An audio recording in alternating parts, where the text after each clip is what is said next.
certainly tell them. I'll certainly spread it around to my faculty. Yeah. So there is one area I think I'm sure Symbiosis will have a good department of environment economics. So we should create capabilities. And there's been other very interesting project going on making Pune region as carbon free. So that's other area in which faculty and student can participate. Yes, sir. Now still you are working on online basis, no? Teaching? Yes, sir. We are working on online basis still. No, I don't think till next year 21 will start. I think this whole year is washed off. Yeah. True. Has it affected anything on your admissions for next year? Sir, admission process has begun. For the postgraduate students, the admission, we have an online entrance, we have an entrance exam. So we've got good registrations for that so far. Okay. Where is our Sutradhar today? Pradeep? 9:47, Pradeep? Yeah. I'm waiting for signal from Amrish. Oh, okay. Yeah, he's a Sutradhar.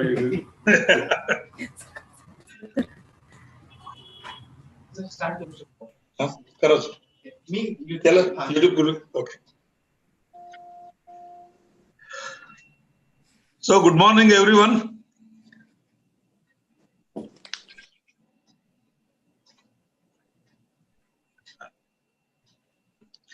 I welcome all of you on behalf of Pune International Center, Gokhale Institute of Politics and Economics, Mumbai School, and IDF. This is a conference which is sort of an offshoot of the first conference that PIC had hosted, which was on employment and unemployment. And during that conference, number of papers and number of researchers did talk about fluctuations as well as declining trends in women's participation in labor force. And we thought that this was one of the important aspect from various dimensions. So we thought of organizing that. So after migration, this is the third conference which is related primarily with the employment aspects of Indian economy. And we are very lucky to have Mahesh Vyas, who is going to talk about giving an inaugural speech on their perspective, because CAMI conducts employment-unemployment rounds independent of NSSO. And they have different kind of frequency of data coverage, and we hope to hear from him something different, because all of us as researchers are probably too much familiar and too much dependent as well on NSSO and census data. So, and one of the important objective of the conference is, in fact, to think and deliberate about what kind of data that one should be looking forward to, because increasingly the data needs in this respect are going to increase. They are going to be very different from the way in which the data on employment has been organized so far. In fact, NITI Aayog report in 1915 pointed this out.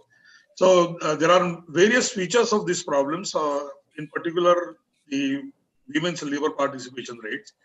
And we expect researchers to have air their views, express their opinions about the way in which this problem needs to be further researched as well. So this is a kind of a brainstorming on the status of the data as today and as the situation can be read from the present databases, and making a gradual transition to a more informed, more higher dimensional analysis of these issues. So I welcome all of you. The program today is, I'm going to request to take the chair, Dr. Vijay Kelkar, and he will be conducting the affairs of the forthcoming session. First would be Mahesh Vyas, and followed by Dr. Ravinder Kaur. They are going to make their presentations. So I request Dr. Kelkar to take over as the chairman of this session. Hello, can you hear me? Yes, sir. Well, thank you, Professor Apte, and I want to welcome on my behalf and behalf of all of us, they're all distinguished participants. And I also want to specifically welcome Professor Dolly Sunny, who has now become the director of the Mumbai School of Economics and Public Policy, and it is our collaborator, this institute. So welcome, Professor. Now, today we are really privileged to have two distinguished speakers. One is Mahesh Vyas, and who's in many circles is known as Mr. Data, and also Professor Ravinder Kaur. I think I'm not giving a secret. She's the one who made Sujal Bhalla famous. So welcome, Professor Kaur. And I think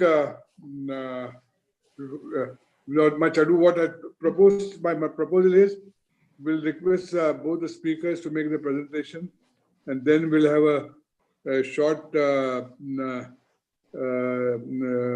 Q&A session if there are people have any questions for our distinguished speakers, and I'll finally make some concluding remarks.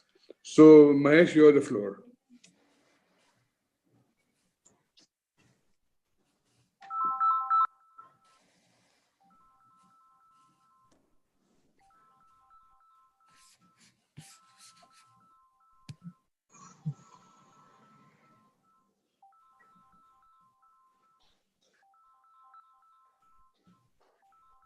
Sir, you can share your presentation from your side, that you are a co-host. Can do it? Sorry, I'm on mute. Just a minute. Okay. Can you hear me? Yes, sir. Yeah, we can hear you. Okay. So,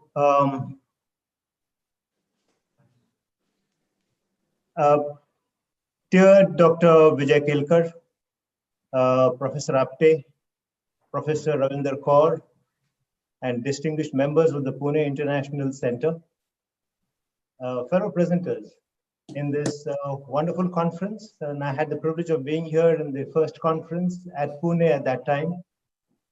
And also all those who have registered and logged in today. It is my honor to address you this morning, and I'm deeply grateful to the organizers for having invited me here.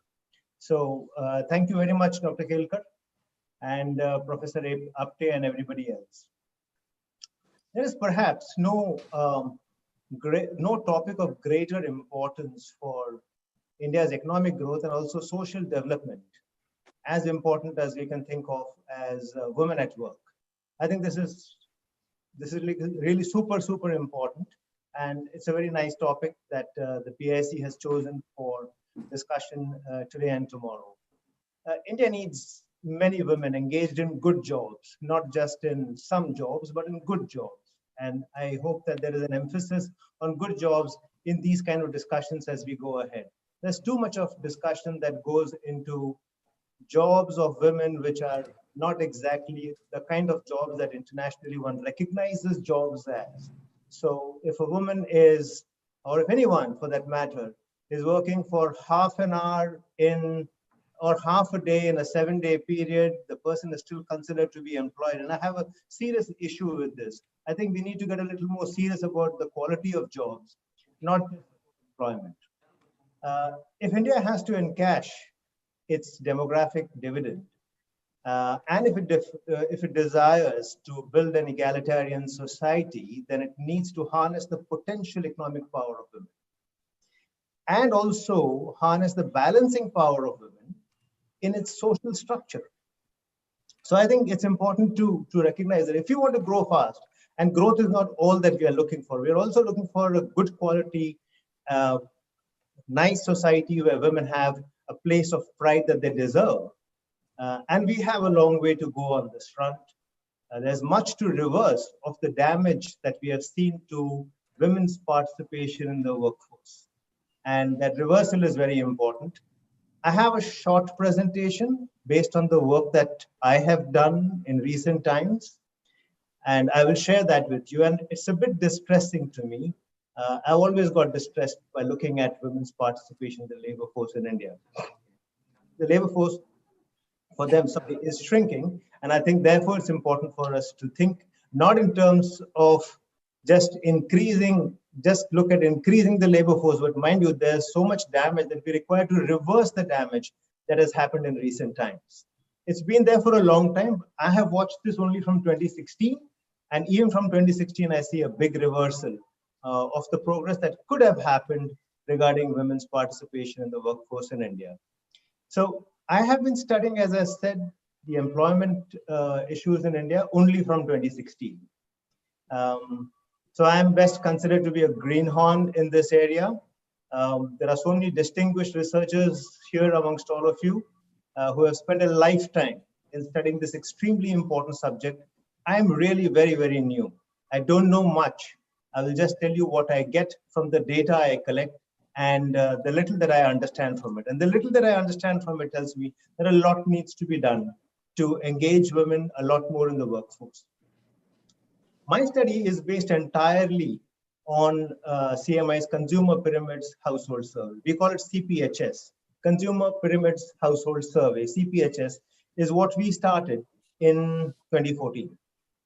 2014, a set of circumstances led us, I think it was an unguarded moment, when we said, okay, we will go ahead and do this household survey.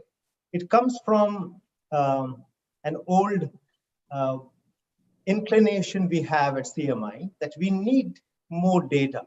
We require more data to understand what's happening to the Indian economy.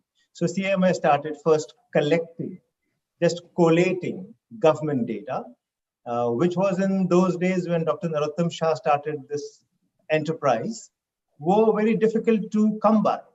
So he and his team actually got together to say, we should get information from the RBI, from the Ministry of Finance, from the Planning Commission those days, from other ministries.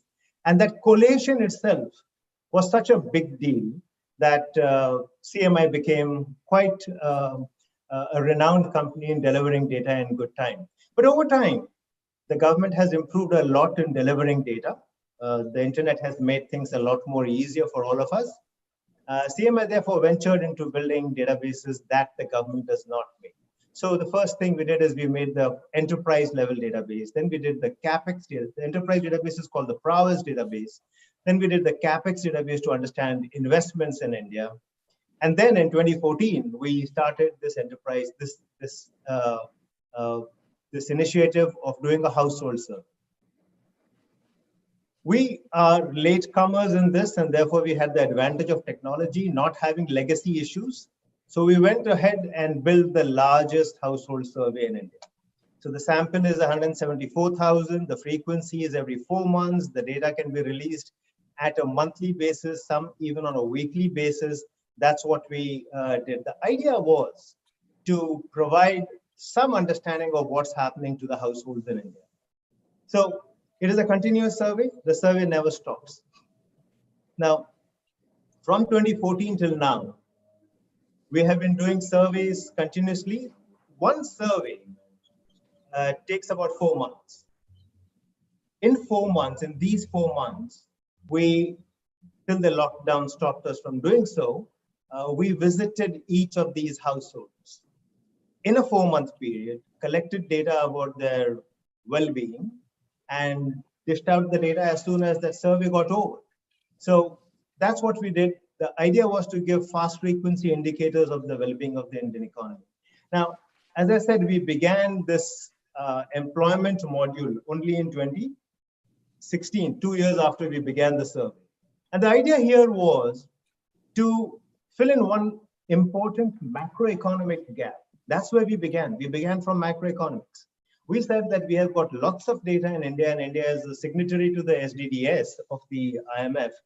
And India still does not have and takes exceptions for putting out an unemployment rate. And we went about saying that we have this household survey we began in 2014. Let's add just a question to ask people if they are employed or if they are not if they are unemployed. And if they're unemployed, are they willing to work? And if they're willing to work, are they actively looking for work? If we did this much, we believed we would be able to exploit the rest of the data that is collected in the baseline CPHS and still tell us a lot about what is happening to employment, what is happening to unemployment, what is the age distribution, gender distribution, income distribution, all kinds of things were possible because all those things were already available in CMI's baseline CPHS data. So it was a relatively low-hanging fruit, and we launched it. The idea was just to make public, freely available an unemployment rate in India. That's what we began with, and we soon hit a storm. Demonetization happened in November 2016, within less than a year of our launching this. And the numbers started making noise, or rather they started making creating a lot of storms in the market, so to say, or in government circles, to say that the unemployment rate cannot be this much, the female labor participation rate cannot be so much. The reception we got, good, bad, ugly, of all kinds, pushed us perforce into doing more on employment, into doing a lot more on unemployment than what we began with. Our objective was just to give one macroeconomic number. If you have got inflation, you require unemployment as well, we believed. And India is now a growing economy, we require this. But soon we went into other factors, and we started studying employment a lot more seriously. I personally got involved in studying employment a lot more carefully than I thought I ever would. I spent most of my time studying companies, building the corporate database, the Plfs database, understanding how corporates behave. And here I was worrying during demonetization or post-demonetization, why has the unemployment rate collapsed? And that's what we found. We thought that demonetization will have caused so much stress that unemployment rate should be shooting up. And it did not happen that way. The unemployment rate, which was of the order of 6-7% before that, came down all the way to 4%, 3%, and even less than that. So we, of course, huddled and said the data should be wrong. This can't be happening. And we were novices in studying employment and employment, and we discovered that the culprit was actually a collapsing labor participation rate. So as the labor participation rate was falling, the denominator was shrinking, and therefore the unemployment rate was looking like small. But actually what was happening is people are just exiting the labor force. And I said, oh my God, this is something more serious than just a rise in unemployment rate. People are so disappointed with the labor markets, with the conditions in the labor market, that they are lock, stock, barrel leaving the labor markets. And a further investigation of this told us that the problem is disproportionately high amongst women. So women's labor participation rate is low, that's known. Everybody who has studied this from the NSSO surveys in the past knows that labor participation rate of women in India is much lower than that of men. But what we found after demonetization is that women suffered disproportionately higher than men. And therefore, all the action went into understanding that part more. Now, before I go on to present my first slide, and I have just, I think, 4 or 5 effective slides. I won't take too much time. I don't have much to say, really speaking. Is that the data that we collect on employment and unemployment, let me call it, is a lot less fussy. It's not as deep dive, as detailed as the NSSO surveys on employment and unemployment used to be, even as the slightly whittled down periodic labor force surveys that the NSO does today. So even the Plfs is more detailed in asking questions compared to what we do. But our advantage is, and we call it advantage, is that we have a larger sample. I think we have a 60% higher sample than what they have. We conduct the surveys much faster. We release the data much faster. We get to understand what's happening to the labor markets a lot faster than what the NSO can help us understand. So I think if we require to do a deep dive understanding of the employment and unemployment situation in India, we should study the Plfs. We should study the NSSO's works on employment and unemployment studies, or the Plfs that they bring up. But if you want to get a quick tip understanding of what's happening to the labor markets, I think the CPHS does a good piece of work on that front. Now, before we go into the data, let me tell you that there are few differences between the CPHS and the Plfs. First, most important difference is that we are not too fussy. The PLFS and most of ILO's recommendations say that if a person is employed for half a day or more than half a day in a 7-day period, then the person should be considered employed. If there is a toss-up between employment and other states, then there's a priority given to employment over all other states. Effectively, if a person stated that he was unemployed for 6.5 days of the 7-day period, but was working for half a day in that period, the unemployed status is disregarded and the employed status is given priority. We do none of this. Our reference period is 1 day. On the day on which we visit the household, in case the person cannot tell us in the morning whether the daily wage earner is going to be employed today or not, we take the status of the previous day. But that's it. And so there is no recall problem, there is no ambiguity, and there is no priority problem. So we have a little more stringent condition for considering a person employed. And there can be small quibblings as to what is the impact of this. Broadly, our numbers tally with the PLFS numbers, but there is a big difference between PLFS's labor force participation rate and CPHS's labor force participation rates. Both are extremely low. So PLFS will tell us it is in the vicinity of early 20s. We will say it is early 10s. So we say the female labor force participation rate in India is of the order of 11%, touching even 10%. And PLFS could tell us it is closer to 25%. That's the order of magnitude of difference. On men, both of us believe it is between 70 and 75%. They are closer to 75%, we are closer to 70%. So order of magnitudes, on men, we don't have big differences. But there is a big difference between women, or estimates made by the two of us. But I think the technical differences and the impact of those are for a different session. I want to present to you what I find in CMI surveys by using the same consistent definition. So whatever be the definition, it is used consistently since 2016 till now. And the survey, although the lockdown stopped us from going to households, did not stop us from doing interviews. We continued doing the interviews. We continued collecting data.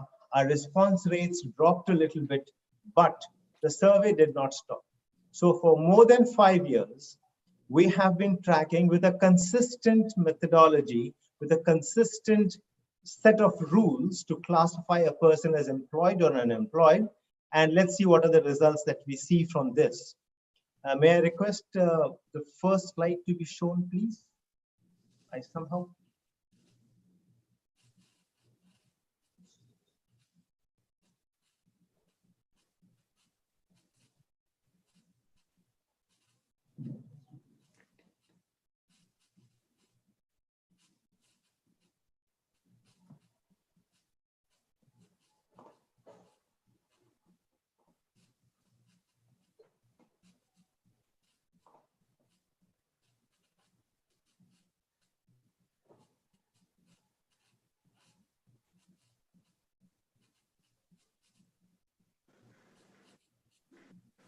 Amresh, can you help Mr. Vyas?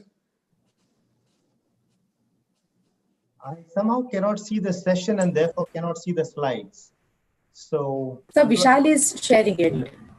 Oh, yeah. Vishal Gaikwad. Yeah, he's sharing it, sir.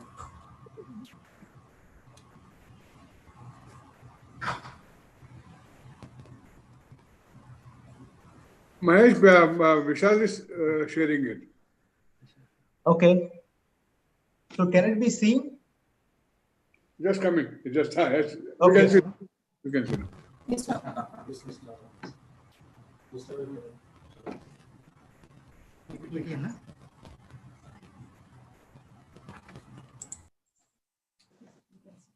Okay, I seem to have a problem in seeing the session, and I don't know why. I'll get to it in a minute. Yes. So this first slide, I have more or less spoken about.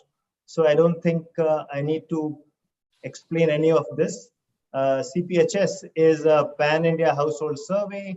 There's 3 waves in a year, has been doing so since 2014. We added the labor module in 2016. This data is available publicly. You can visit, anyone can visit unemploymentinIndia.cmi.com. It's a public site. You can see the daily unemployment rate, which is the 30-day moving average. It also gives you the weekly rates, the monthly rates, and it gives you a statistical profile that is produced at the end of every wave. It's about a 150-page statistical document, only data in it, which gives you a profile of unemployment, employment status in every state. So it's got all India, interstate comparisons, and then got a profile on each of them where the statuses are shown by education, by age, by gender, and so on and so forth. I think some people can find it useful because the full time series is available over there from 2016 after every wave it is shown. Now let's move on to the first slide of my presentation. Okay, here is the first one that I want to show you. Now I told you that there are differences between the way Plfs captures female labor participation rate and the way CMI does it. But the graph that you're seeing over here is based on a consistent methodology adopted by CMI.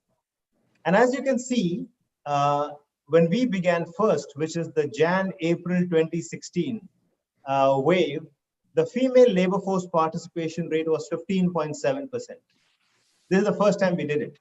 And we got a number of 15.7%. This wasn't too far from the current weekly status of the PLFS, but nevertheless. And in the next wave, we saw this number go up. It went up to 16.4%, which is a very happy thing to happen. And in the middle of the next wave, September, December 2016, in November, demonetization happened. And you can see the impact of that.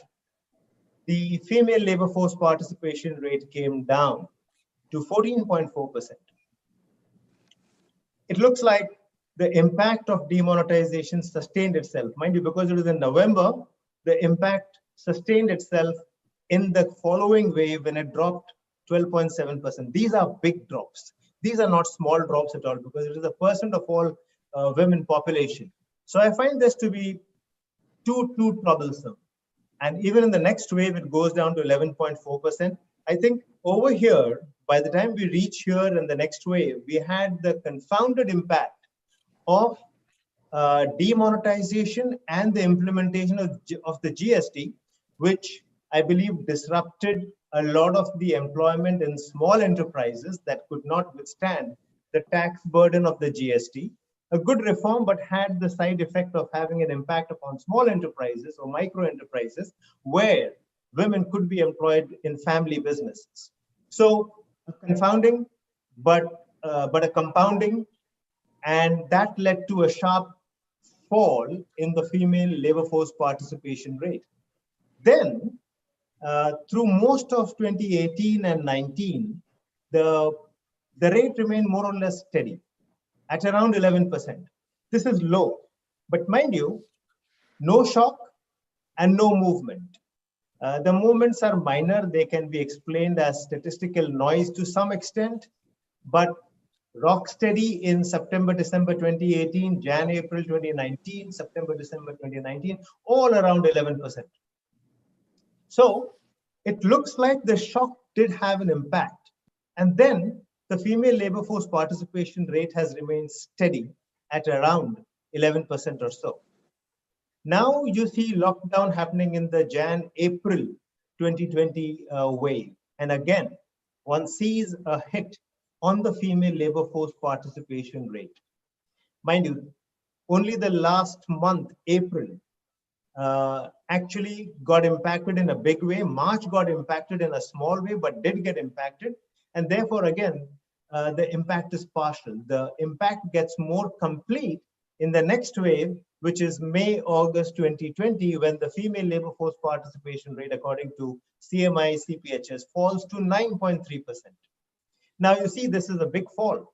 We have dropped from 16% approximately 5 years ago down to 9%. The advantage of CPHS is it tells you this information right now.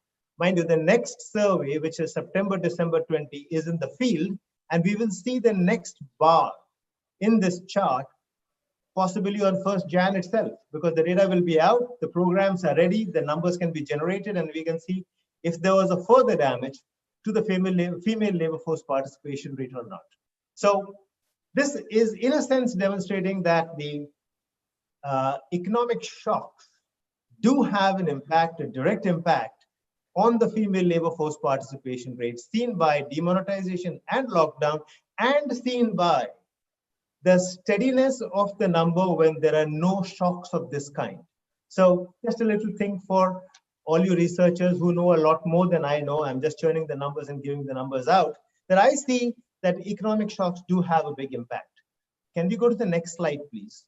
Now this slide will go through an animation process because I want to walk you through what happens from wave to wave as we see the age to labor force participation rate distribution. This is usually the inverted U curve, and we will see how this unfolds itself as the shocks come by. So if we can just click once. So that's your inverted curve. I hope you can see this light blue line, which is the inverted U curve of the first wave, which is Jan to April 2016. So the labor participation rate is very low in age 15 to 19, then rises up quickly to 2024, and then remains steady till it reaches in the 30s and then starts dropping gracefully. If you go to the next wave, you see this is a very happy slide. The labor force participation rate rose, as we saw in the earlier slide as well, and rose across the age spectrum. All ages saw an increase in the labor force participation rate. We were happy to note this. We are happy to note that repeated surveys give similar results, although they are done in very short durations. So we finished Jan-April survey, immediately began May-August survey, went to the same households and got very similar results. What I find interesting in this curve is the little kink we see in age 2024. That kink is very promising. That kink was there in the Jan-April wave, and that kink kind of magnified a bit in the May-August 2016 wave, which means that young women are increasing their participation in the labor markets, and that's a very happy sign because eventually they'll come into the more mature ages and increase the labor force participation rate substantially. But then comes demonetization, and what happens? There you go. Sharp fall, and almost all the fall is in the young age groups. That age group 2024 that was very promising in the first two waves, it showed a kink going a little upwards, now fell and fell dramatically. So demonetization, or let's call it an economic shock, had an impact across women of all ages, but did make a big impact upon young women. This is only partial because we have not seen the whole impact of the demonetization impact yet. Let's go to the next slide, and here we see it fall further.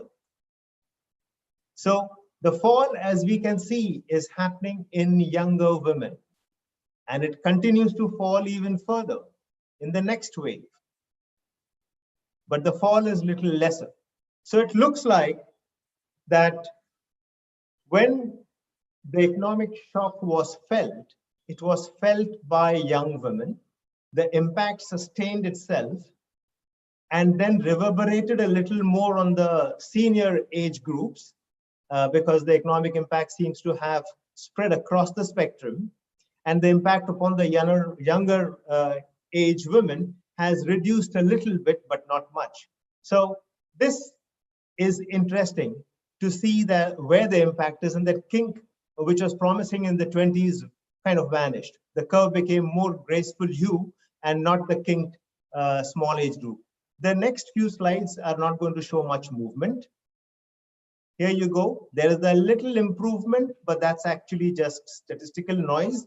We are more or less where we were in middle of 2017. End of 2017 did not see a big change.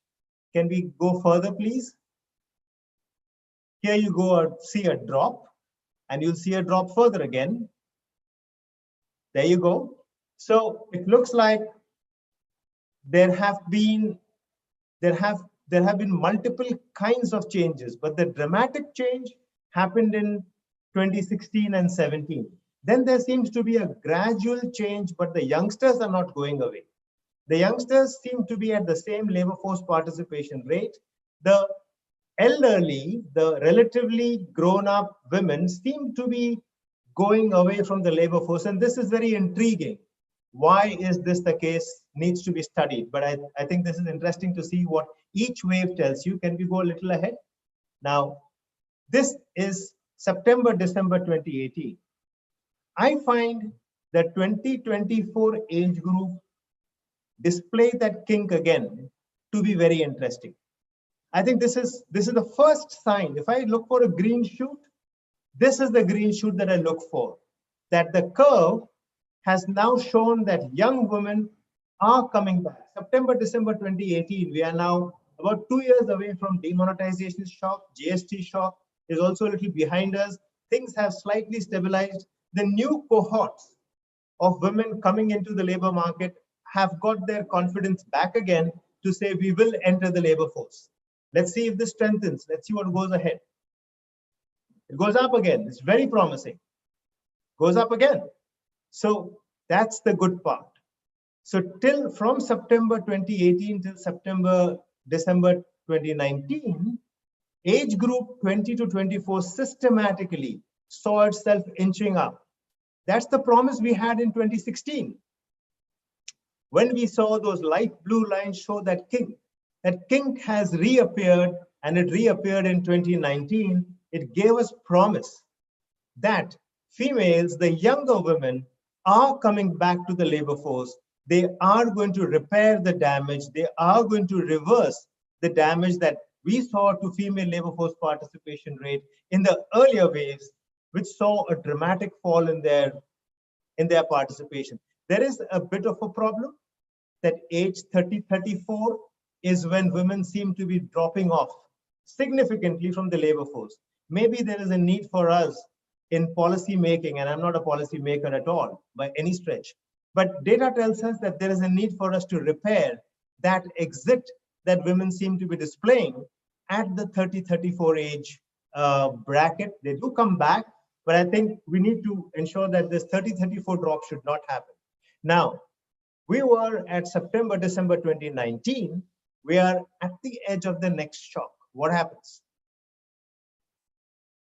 There is a drop, and the drop is at the lower end. This is Jan-April 2020.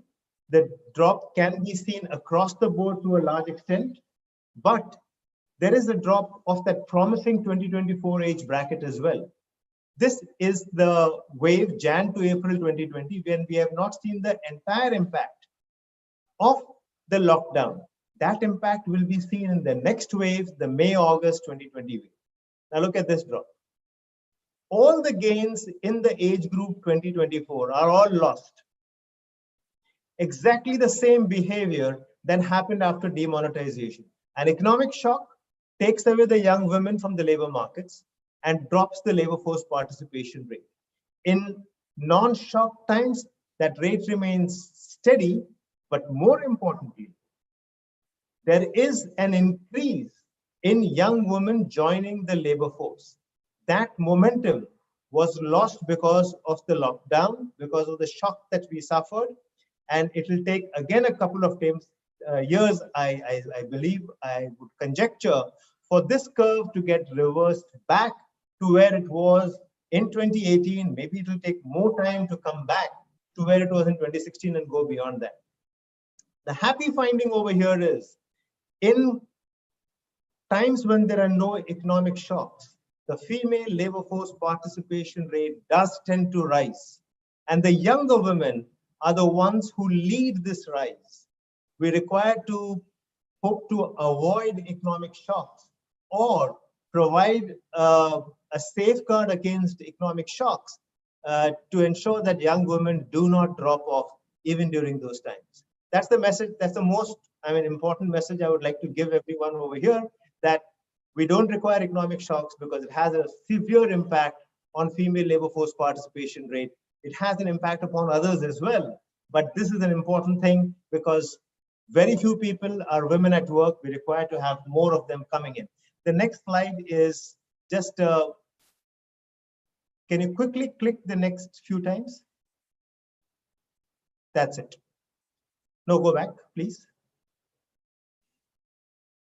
Back, please. No. Okay, so that wasn't much. Okay, here I am. So this just shows the same graph, but I only picked those 5 points, which is 2016, 17, 18, 19, and 20. One more. All of the same period. This is all of May, August. So if there is any noise because of different time periods, it's all removed from here. This is all the same May, August period. And it has the high point, which was the May, August 2016 wave, and it has the low point, which is the May, August 2020 wave. And it is the distance between these two that we require to reverse back again. We saw that kink in the 2019 wave, May, August 2019 wave. We require to win that back over again. Last slide, please. Thank you. This is just to say that this is not that this is happening to everybody else. This is happening disproportionately to women. So this just, I wanted to remove this from my mind and everybody else's mind, that this the lockdown and demonetization impacted everybody. It's nothing special about women, but look at this. Women accounted for 9.7% of the workforce in 2019-20, but suffered 13.9% of job losses in April 20. And while men recovered their job losses quickly, women did not. 52.4% of the job losses in November were of women. So it's women do suffer the biggest job losses. This is about jobs, not about participation. But they're also the last to recover the lost jobs. So I think this is particularly stressful, and the stress is a lot more amongst urban women. So that's all that I have to say. This is what I wanted to say, that it is very important. The PIC's initiative to speak today on women at work is greatly important. The numbers that I churn tell me the same story. I hope that something is done to repair this. I told you, I'm not a policy maker, not a policy wonk at all, but I can tell you where the pain is, where the problem is. I think there is need for us to understand loss of women labor force participation rate beyond or adjust for economic shocks. So far, we have understood it is education, it is household income, it is better utilization of their time when they're spending more time on their children. There are many reasons. I want to add one more, that economic shocks cause a disproportionate damage to women and structurally damages their participation in the labor markets. Next slide is a thank you slide. Thank you very much. Thank you, Dr. Kelkar. Thank you, everybody else.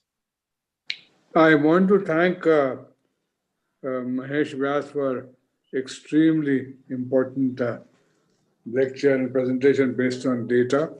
I'm sure this will form the basis for next 2 days discussion.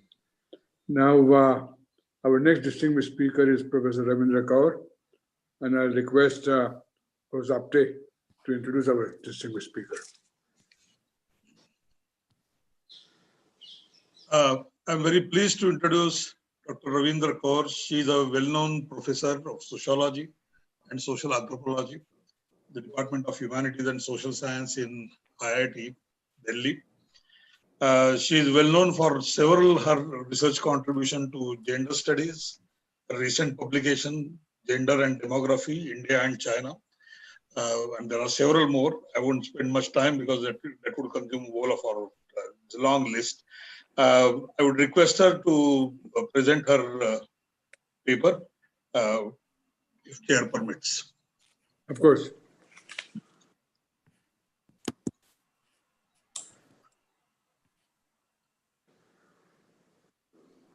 Thank you, Professor Apte. Thank you also to Professor Shubhashish Gangopadhyay, Dr. Kelkar. I'm so happy to have him chair this session and speak, and to the 4 institutions for having invited me to share my thoughts on this topic that is very dear to my heart, and all the wonderful people who are going to be presenting in this conference. And there's no dearth of women, so I'm happy about that. My brief was to speak on sociological issues that confront women's workforce participation. What I will do is I will do this by interrogating why women, and especially women as they gain more education, go missing from the labor force. Um, so, a lot of economists have written on this issue of the declining female labor force participation in India, both in India as well as abroad. And there's a mini industry, if I might say so, around this particular topic. So many papers have been published, so many media articles, etc., etc. I thank Mr. Vyas for the deep dive into data. In contrast with him, I'm not a big data person. I'm forced to look at it once in a while to understand things. But I have only 2 data slides, and they are from the NSS, because most of the academic articles I read, and they go up to 2011 data, are based on NSS data. So as academics, we are sometimes forced to rely on that. So can I change this? Okay. So, what is the big question? The big question for quite some time now has been the decline in the female labor force participation. And this is considered to be very unusual, because our GDP improved, education of girls is improving, in fact, very robustly. It's almost in parity now, and women in higher education are in great numbers. Fertility rates have fallen steeply.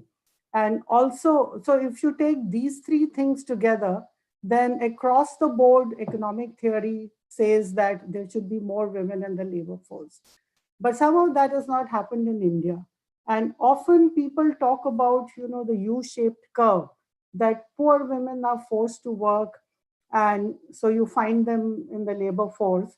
And then as the household income improves, then they withdraw from the labor force. And as they become richer or more educated, they tend to rejoin the labor force.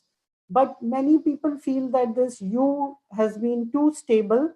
The bottom is too stable, and there isn't a good enough explanation for that.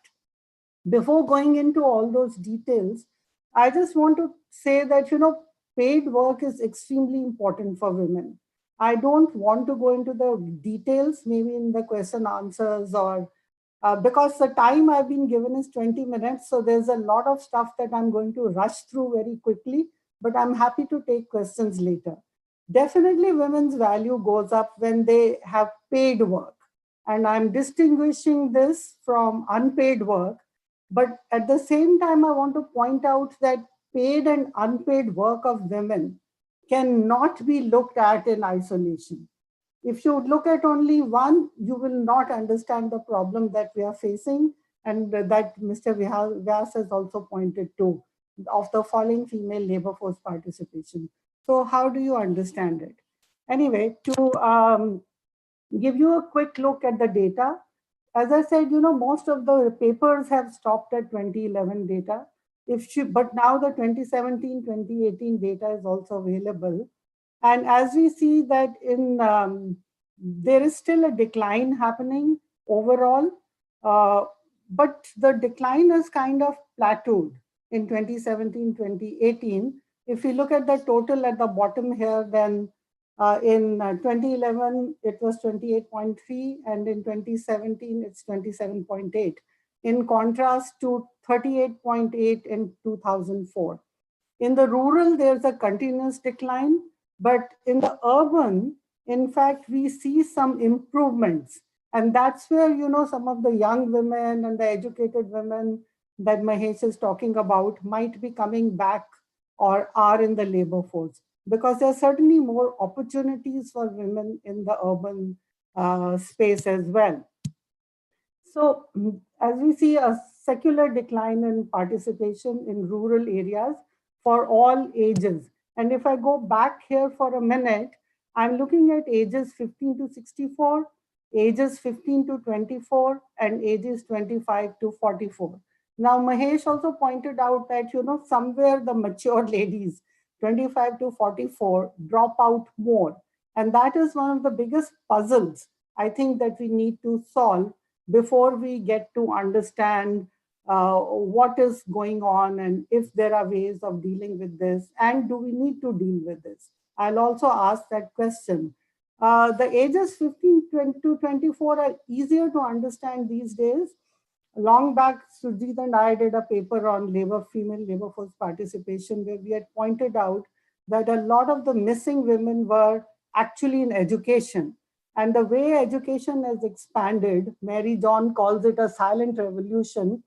Those girls and those younger women are to be found in education and not in the labor force. So what are the kinds of plausible reasons that have been offered by other scholars as to the steep decline, especially between 2004 and 2011?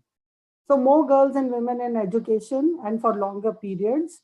For example, the latest All India higher education report says that 40, I think it's closer to 50 almost, % of students in higher education in 2017-18 are women. So in some senses, they have flooded the universities. And actually, women's presence in science, in STEM subjects in India is actually quite high comparatively with the other countries, even Western countries. So this is something interesting to note. There has been a decline in jobs in agriculture. Partly it can be understood by the shift in the economy from agriculture to other sectors, especially services. Dr. Santosh Mehrotra says that there's a decline in job in handicrafts and small scale sectors where women were earlier hired. There's also the question that people raise very often, whether the economy is not generating enough jobs. Is it jobless growth? Is there a lack of jobs? But when it comes to women, we often ask the question about whether is there a lack of suitable jobs? And that's a sociological question that I will come to, during the course of what I have to say. And so what are the kinds of explanations also that have been offered as to the missing women in the labor force? The economists famously call it the income effect, the U-shaped curve that I was discussing, that as household income rises, the man can earn the family wage. So the woman, poorer generally, rural generally, doing casual labor or doing hard drudge work, she withdraws from the labor force. The family is somewhat more comfortable. So, she is no longer needed to work and she withdraws. So there's this famous withdrawal of women from the labor force that agitates many scholars. But if you really look at it, if a woman is doing that type of work, hard back breaking or casual, or which puts her into difficulties even in terms of being at the mercy of various kinds of men, she would prefer not to do that work. Her family would prefer not to do that work. And maybe, it's a good thing. It's a choice often that the qualitative literature tells me that she's making. Sociologists have, on the other hand, called the same income effect the status effect. And, M.N. Srinivasan gave the Aldous Huxley Memorial Lecture in 1976, in which he talked about the fact that, women not working contribute to higher status of the family, but he also called it the status trap. He said that women who are in rural areas who get educated or, whose families start to do a little bit better, enter this status trap. And there is no way really of their getting out of it because they don't have the skills for better jobs unless they get better skilled or they move to urban areas. In 1976, he pointed to explanation, which I find economists taking up much later. A second person that I'd like to introduce to you is, and many of the older people here will be familiar with her work. Her name is Hannah Papanek. And so she said that, women are not just withdrawing without any reason. Women are withdrawn or withdraw to perform what is called status production work in the household. And this, according to her, is work that maintains and enhances the family's social standing. And, part of this work she also talks about is children's schooling and their grooming and all kinds of things, preparing children for the future, as she says. And that work has great value. So it's very important to the family. And here I want to point out that, these decisions are not just individual decisions. As a sociologist, we have to look at the fact that there are also family welfare decisions that are taking place. But please remind me, towards the end to say also what I, my own view is as to what happens to women who are withdrawn from the labor force, because at the end of the day, my big research contribution has been towards the unwantedness of daughters or sex selection and the female feticide of daughters, etc. So just to introduce another sociologist, Pierre Bourdieu, who has written a lot on how not just human capital, but cultural capital also is important in growth. And education is part of what he calls cultural capital. So women withdraw to do this status production. So what the other kinds of explanation that people have talked about, and this has to do with gendered roles of women, is something called the marriage and motherhood penalty. So when women withdraw from the labor force after marriage, it becomes a penalty on them, and the motherhood adds another penalty on them. So it's very rare, a lot of Indian women withdraw at that point of time. I don't know if anyone has data on re-entry of women. I know it's available in Western countries where women typically do re-enter the workforce after childbearing and child rearing. And Gary Becker and others wrote a long time ago about how lower fertility would make women available back into the labor force, because instead of having 4, 5, 6, 7, 8 children, they're only having 2 or 1 child.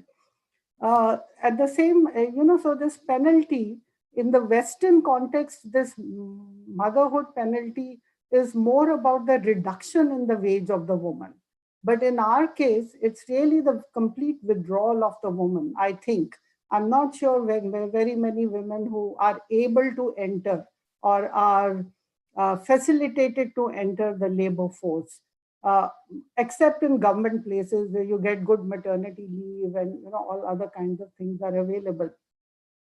So domestic and care tasks are other things that explain a large proportion of married women missing from the workforce.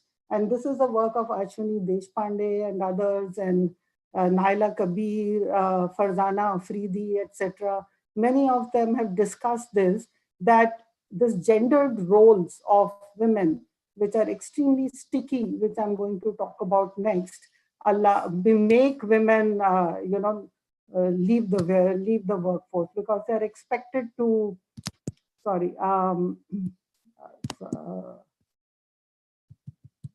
they're expected to take care of all the household tasks. They're supposed to take care of the cooking, the cleaning, the care of children, the care of elderly in the household.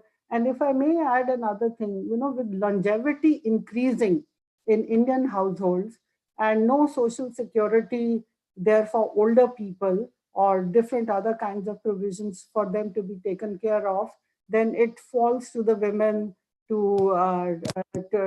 look after them. Paid work also means that women have to bear the double burden.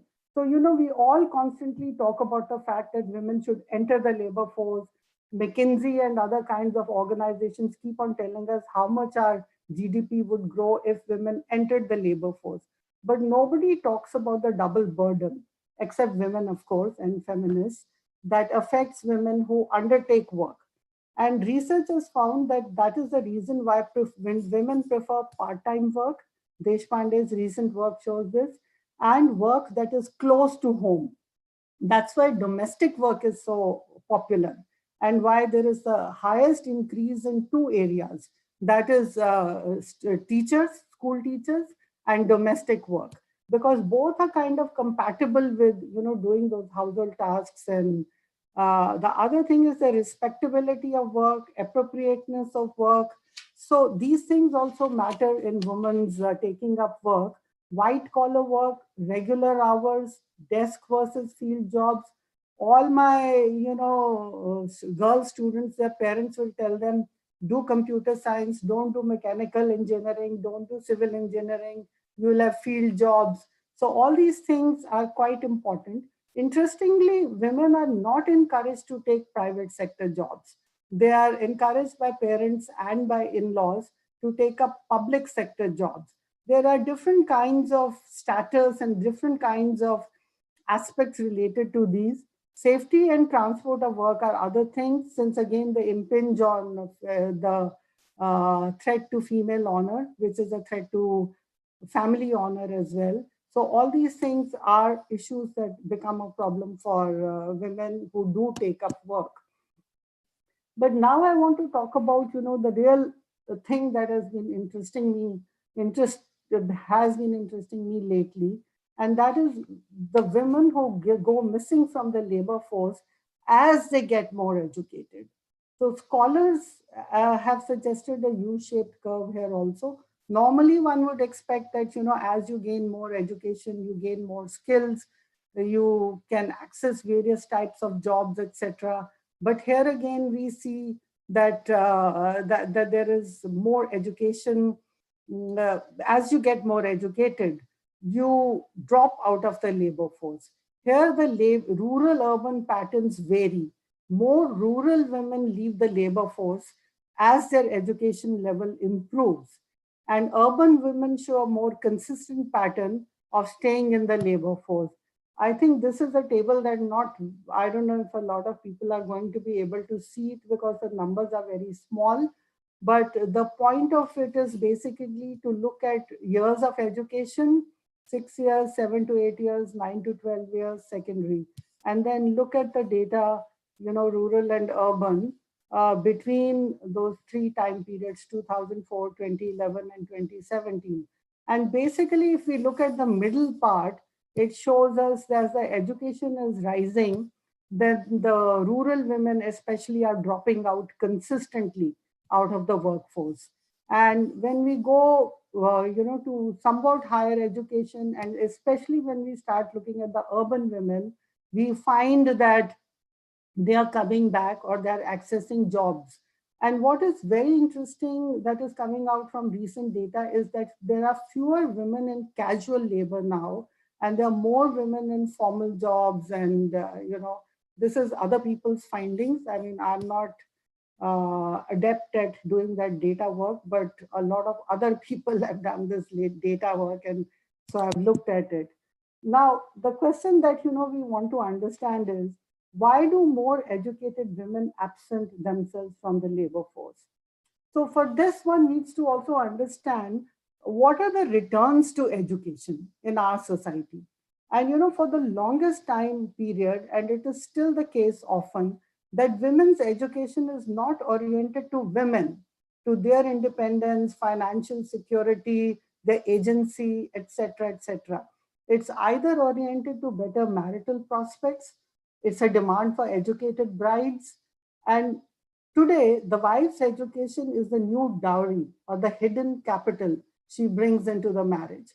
So people seek educated brides so that they will be good at household production or status work. There'll be better mothers who would be able to raise successful children. And that's what education generally is. And women are not expected to get educated to a point where they cannot find good grooms. And what is interesting is, something that demographers call the marriage squeeze. They say that the marriage squeeze in India, because of the shortage of women, is against men. But when you go to very high levels of education, the marriage squeeze turns against women itself. So women are not expected to have more education, which will get them into trouble. So there is very interesting work by an economist called Jerry Berman, and this work is not that new. It was 1999. It was a study that showed that as women's educational levels rose, the women stayed at home and invested time in supervision of children's education. Primary and above educated women's children studied for more hours than those of illiterate mothers. So what, then most recently Afridi at the Indian Statistical Institute makes the same argument by saying that returns to home production are greater for post-primary educated mothers. So, if we go back to what Srinivas was saying and what Papanek was saying, what the economists are calling home production, they were similarly calling status production, etc., etc. And so what the data is showing is in sync with that sociological hypothesis of status production performed by women. And what is interesting is, and I see that in the program, there is a speaker on India's time use survey 2019, which has just come out. And the time use survey data is also telling us a very similar story to the one in some senses that I have been trying to read here. So twice the number of women than men spend time daily in childcare instruction. There is a specific category in that time use survey about childcare instruction, with males being at 13.8% and females at 27.2%. They also have figures for rural, etc. They also have the number of minutes per day that men and women are spending on child instruction. So now, there is something that I would like to add to all these explanations that other scholars have tried to strive towards. And here, what I feel is that what is interesting to look at is that many of these decisions about being in the labor force are actually family strategies of social mobility. And family strategies of social mobility are key to explaining many aspects of human behavior. Susan Greenhalgh, a very well-known demographic anthropologist who has worked a lot on China, had discussed in a famous paper that decline in fertility is a mobility strategy. And I won't go into details as to, people are happy to read that paper, I can refer to it later. Following her, since as I mentioned that my own work has been on sex selection of girls, I realized that shaping son-biased families is also a family mobility strategy. You are able to move faster up into the class structure if you have more sons and if you have few daughters or sometimes no daughters at all. And if I can extend this theory to, this withdrawal of women from labor force is also a family strategy of keeping educated women at home. Now, I'm not saying that, the women are not party to this decision. These are educated women. And something very interesting, why I started thinking about this is that I've written a paper on mothers of IIT students. And most of them are graduates and they are at least have undergraduate degrees or if not more. And most of them declared themselves to be housewives. And what were they doing? They were making sure that their children crack the JEE exam. And they were accompanying them to quota, etc., etc. So what is very interesting is that here are women who are perfectly suited to the workforce, but are sitting it out. So this is a strategy aimed at building children's human capital and achieving intergenerational mobility.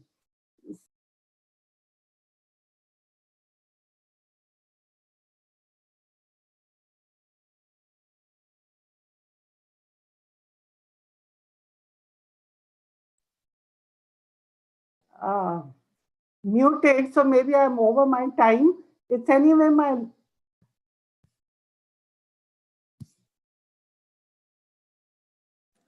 I think we can hear you.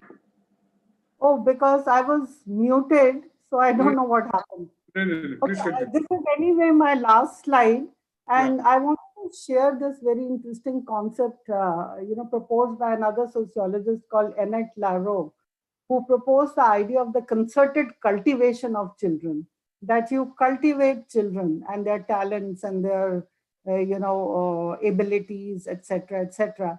She was comparing working class children and middle class children and families.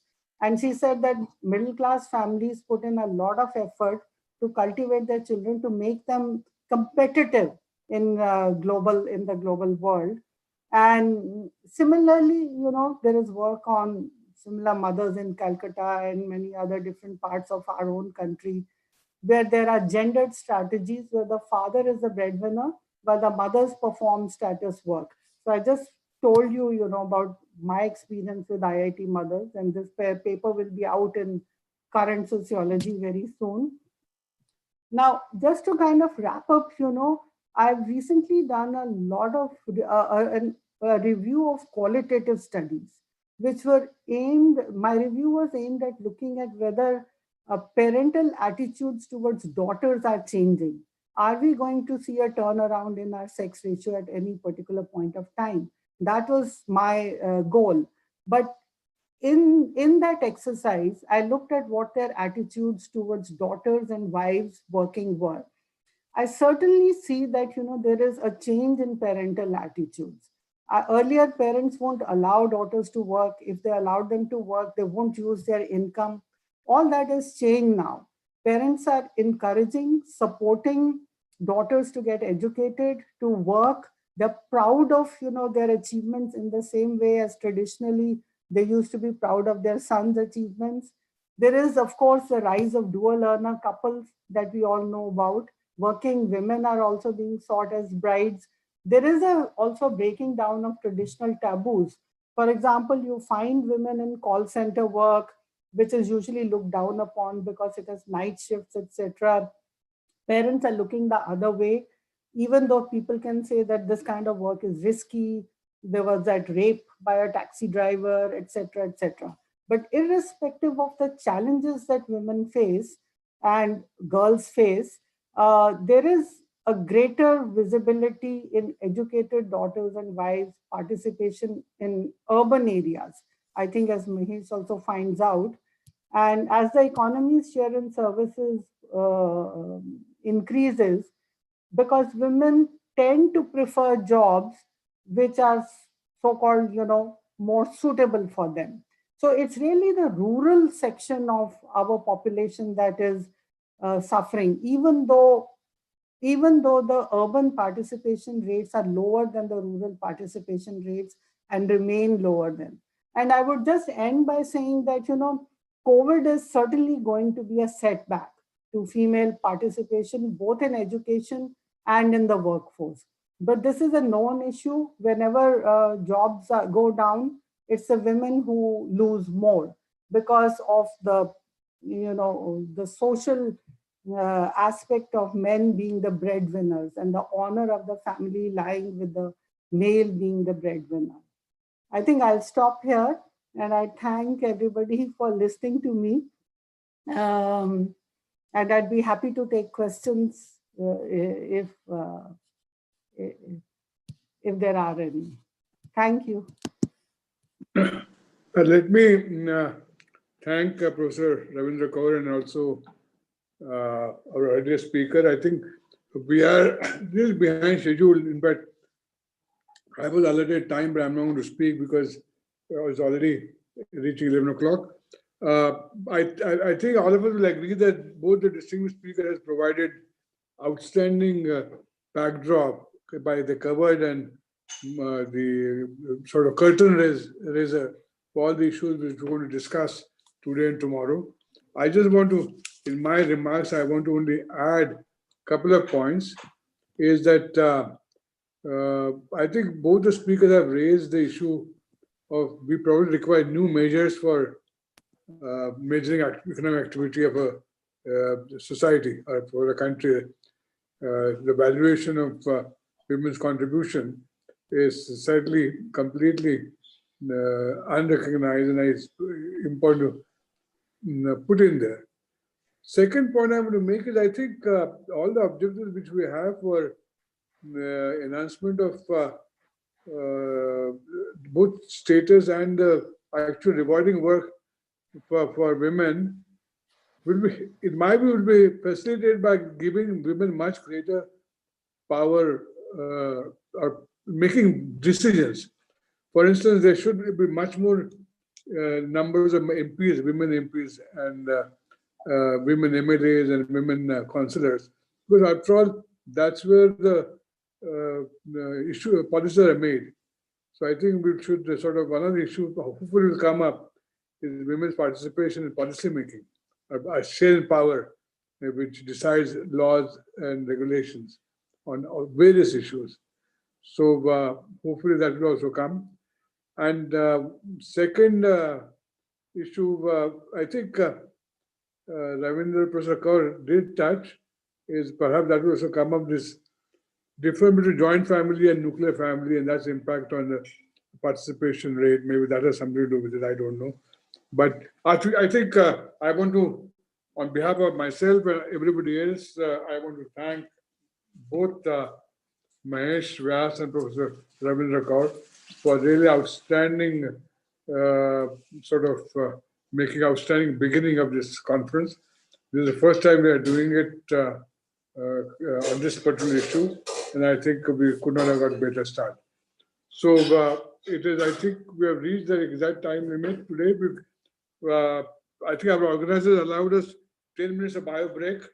So we will resume at 5 minutes after 11. And next session will be chaired by Vice Chancellor of Zimbabwe University, Professor Rajani Gupte. So I will sign up once again, thanking you all. So back to Professor Apte, to you. Thank you, sir. Thanks to the chair. And I think we can meet with a 10 minutes break, which may be in fact 11:10 rather than 11:05. Is that okay? Whatever you say, boss. So we meet after 10 minutes now, from now. Okay. Okay.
Hello, everyone.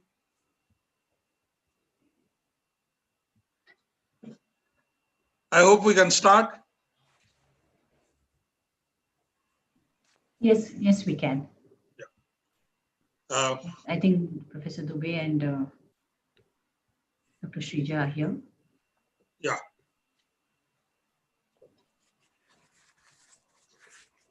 So, welcome to the first session that we have, apart from the inaugural. This is the first session. And we have with us Professor Amrish Dubey and Srija and Srinivas Shirke. They are going to present their papers. And the session will be chaired by Dr. Rajni Gupte. And there would be two discussants, Meena Gopal and Seema Kulkarni, who would be making comments on these presentations. Those who are interested may send their questions to the chat box, and Dr. Shilpa Phatke will be looking at them and probably forward them over to chairperson. So I request Dr. Rajni Gupte to take over the charge of the session. Thank you, Pradeep. Good morning. This session is on women at work, challenges and mitigating strategies. We have two speakers, Dr. Amrish Dubey from JNU, the Center for Study of Regional Development, School of Social Sciences. He's going to be speaking on, is the changing occupational structure affecting female labor force participation? After that, we will have Dr. Shrija and Dr. Srinivas Shirke. Dr. Shrija is the Economic Advisor, Prices and Social Infrastructure Unit with the Department of Economic Affairs, Ministry of Finance, Government of India. And Dr. Shirke is the Deputy Director with the National Statistical Office, Pune. They will be speaking on female labor force participation in India, insights through time use survey, the survey which has just come out recently. So, and after that, we will have two discussants, Dr. Meena Gopal and Dr. Seema Kulkarni. So without spending any more time, I'll request Dr. Dubey to take over.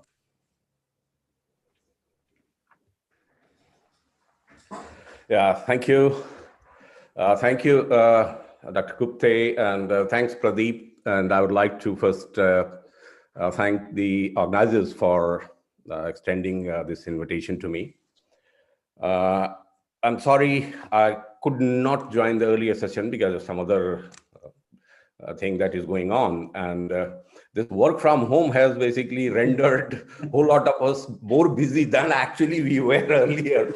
Yeah, I mean, this kind of conferences, we will be together, and that networking and chats and attending all the session is ideally, that's what it should be. But unfortunately, given the conditions, we are not yet there.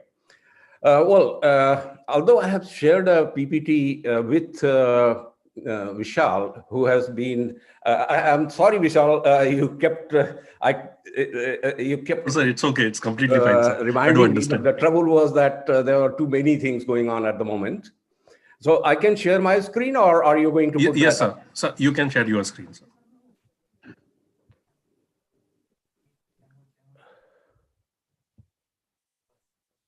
The option that is coming here is one share screen. Share the screen. Yeah, yeah. And then I go for advanced sharing option. Yeah.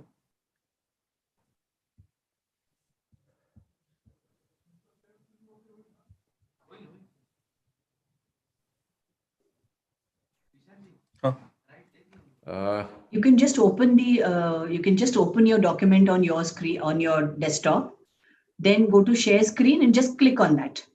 Then you can see all the screens. Well, that's what I have done. It's opened. And on the document, I don't think it will ask for sharing. The sharing part is here, share screen. Okay, got it.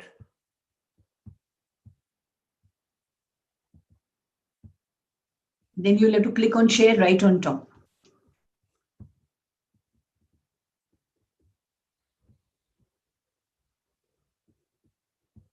Sir, I will share your PPT from my side. Yeah, I've been trying, but unfortunately, I'm not Mm.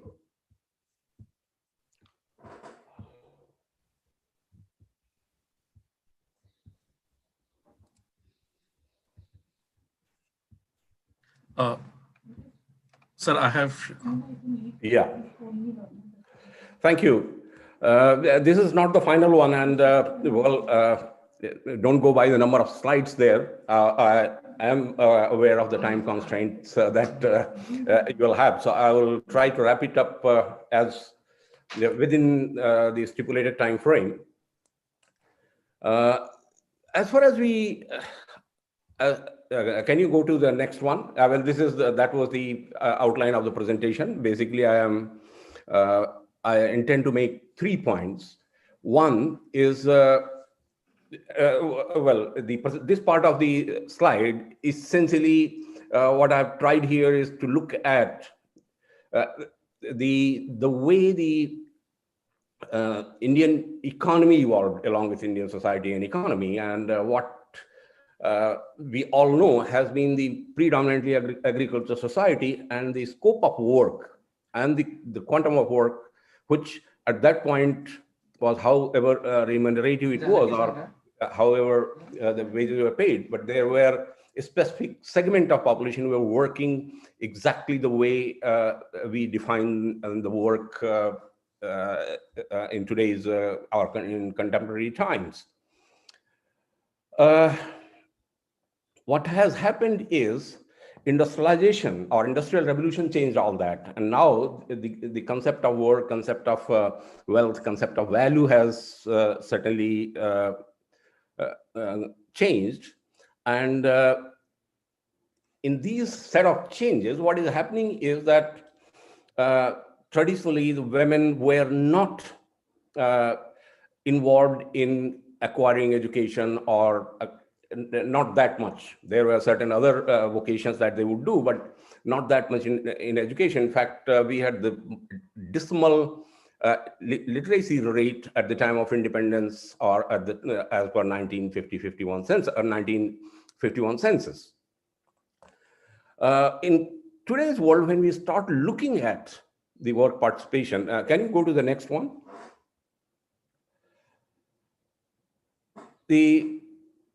In the contemporary period, what happens is that if we start looking at the various countries, now of course there is this division of developed and developing, or global south and global north.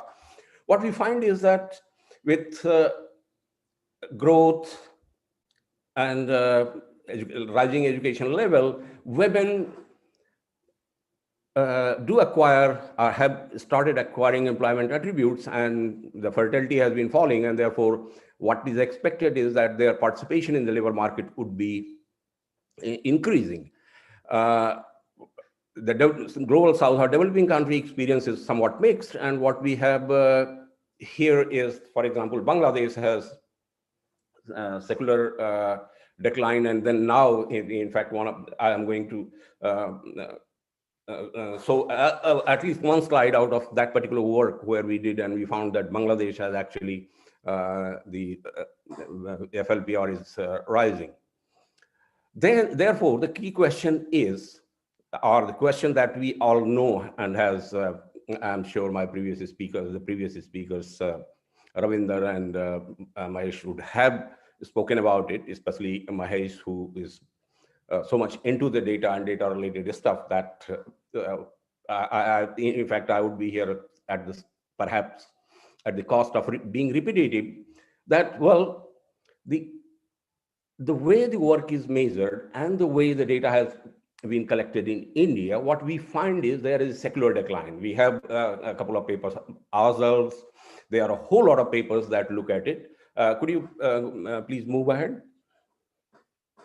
So what I have did, I'm going to do here is I have used 3 sets of data, and I will give you just a flavor of all of it because of the obvious time constraints. Is traditionally, or the way this result that we get, that there is decline in employment, is coming from NSSO surveys, which has been the premier organization, or the only organization until very recently, which was collecting the data. The next, then, if we ask the question, is it that actually, because these are cross-section, and then the question is it that the women employment has been actually declining and the women just pull out of the labor force? And for that, what was it to, in order to disentangle or sort of look into this particular question, what we required was actually looking at some kind of panel data. And the ISDS data, which is a panel data, and there were two weights, 2004 and 5 and 2011, 12. And then we were involved in a small study, which was field-based, and that is rural areas. So the last two data sets have been used to essentially try to analyze it and get insight into what is happening in the rural labor markets as far as the women are concerned. Next, please. You can skip these two slides. Next one. Well, the first question, while working with the NSSO data, what we looked at was, how do we define the work? And a lot of it, as per the NSS definition, in fact, if you go to the next slide, you will find that, can you go to the next? You'll find that there are different work status defined by NSS, and several of them are basically own account worker, helper, and unpaid family labor, and so on. So out of that, when we started defining, we tried to look at what is it that we strictly we can call work for wages, and what else is there. And what we find is that that's how we develop the definition of narrow and wide concept of the work. And can you go to the next slide? So what this slide basically tells us is that the story of secondary data, that it's declining whatever way one looks at, except for when we use the wider labor force, that is where we include extra domestic work and unpaid helpers, there is a kind of a stagnation around 68, 69%. Next, please. So from percentage, then we move to, in a recent work, then we try to look at the numbers. And the last two rows where we have data analysis for about 2 decades, 4, 5, 11, 12, and 17, 18, what we find is that as far as employment in terms of number, and these are numbers in crores, in case of male, we find that in rural areas, the employment is almost stagnant, and in urban areas, there is a significant increase, in fact, within 17, 18 years, in fact, less than that. It's about 13, 14 years, the employment increased by about 40 million, that is about 4 crores or so. But when we look at the breakup of the male-female, we find that it's among the male that the employment has increased by 60 million, and in case of women, it has come down by about 15 million. And please remember here, what we are doing here is we are defining only the status that I have shown, where we find it work. Because in India, in order to capture employment, there are two things that were done. One was usual status, or what we call the usual principal status, and the other one was subsidiary status. So in this entire 2-3 slides, we have just left that out. That subsidiary status is not there. It's a usual principal status is basically mostly full-time work. So could you please move next? A slight demographic divisions we did here, and we went by the age of the workers. And it so happens that 0 to 14, where they should not be working, but it does happen in India. And what we find in rural areas, that across the board, among the female, the employment has gone down for all age groups. There's none. Whereas in case of males, there has been. While one of the explanations that comes in up to about 24 years is that there are a lot of these women have started getting into school and colleges. So their enrollment has risen pretty rapidly, but there's absolutely no explanation for what is happening to the ages more than 24 years. That also has declined. Next, please. The urban scenario is somewhat different, and exactly it is the age group 25 plus. In case of male, it has for male and female both, there is a rise in employment after 25 years, as far as urban areas are concerned. So the first part that say up to 24, there are a whole lot of these people, whether it's a male or female, are getting into and enrolled into education, and they are delaying their entry into the labor market. But from this particular 2-3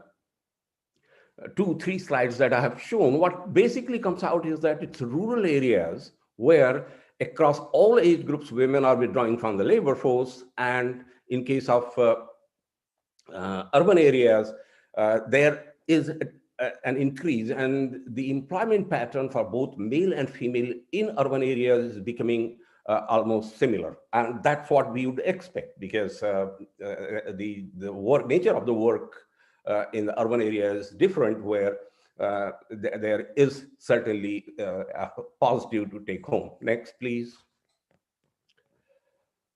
This is basically in the title of the paper that we have. We are working at, basically is not yet finished product, but then the question is that where is it that the women are dropping out of the labor force? And on the left column, it's basically, I have abbreviated so that it fits a little better. On the left column, it's details are given there. So we have professional, we have administrators, we have managers, we have clerical and protective service workers. As we can see, their share, the share of women, and it's only for women, irrespective of rural or urban, what we find is that for each one of them, there is increase, and all the decline is coming from work that was in agriculture. And well, in terms of explanation, what we could say here is that basically the agriculture work, the way it is organized, is one for women. It's hostile climatic conditions, that are agroclimatic conditions that are responsible to a large extent. We cannot expect somebody to be working and harvesting at 40 degrees or 45 degrees Celsius in northern India. So there is expected, because it's a condition of the work, or the hostile conditions, that is one. And second is, of course, there is replacement by the technology. We have all kind of threshers and tractors and irrigation help, etc., etc. Therefore, one, the decline in agriculture is expected. One is mechanization of agriculture. Two, the women will not be, in terms of number, probably there may not have been a lot of decline, but there is declining. So one thing that we get here is, when we look at the next, please. What we get here is essentially, when we start looking at the women in the professional occupations, and it turns out that about 93% of Indian women are in either teaching or nursing, and very small proportion comes in other professional, clerical, etc. works. And this, there may be some definitional issues given the data limitation, but what happens is that this is the kind of area where women are getting absorbed and employed.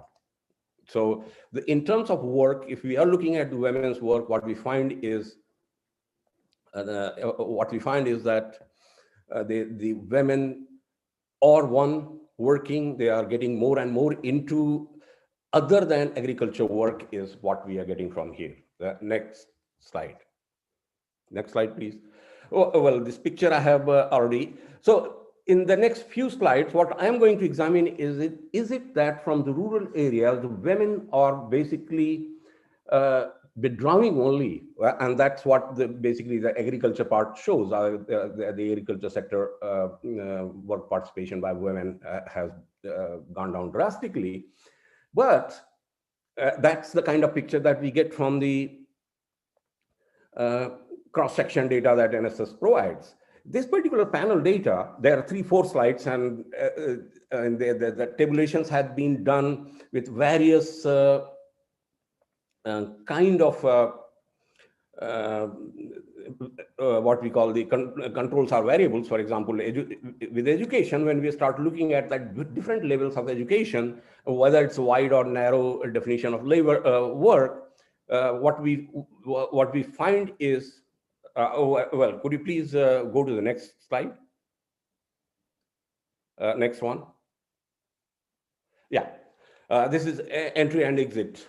And in case of this entry and exit, we find that it's not, when agriculture work, what is expected is that these are mostly illiterate who are working for wages, and all of them are withdrawing. The answer is basically not true. The reason is that there are, if 65% of those who were illiterate have withdrawn from labor force, 50% have actually joined as well within a span of 7 years. So there is a churning going on. It's not that there is secular decline. There are people who are withdrawing, and there are people who, whatever the economic compulsions are, they are joining back to work as well. So the similar thing comes up in the next couple of slides. Could you please move ahead?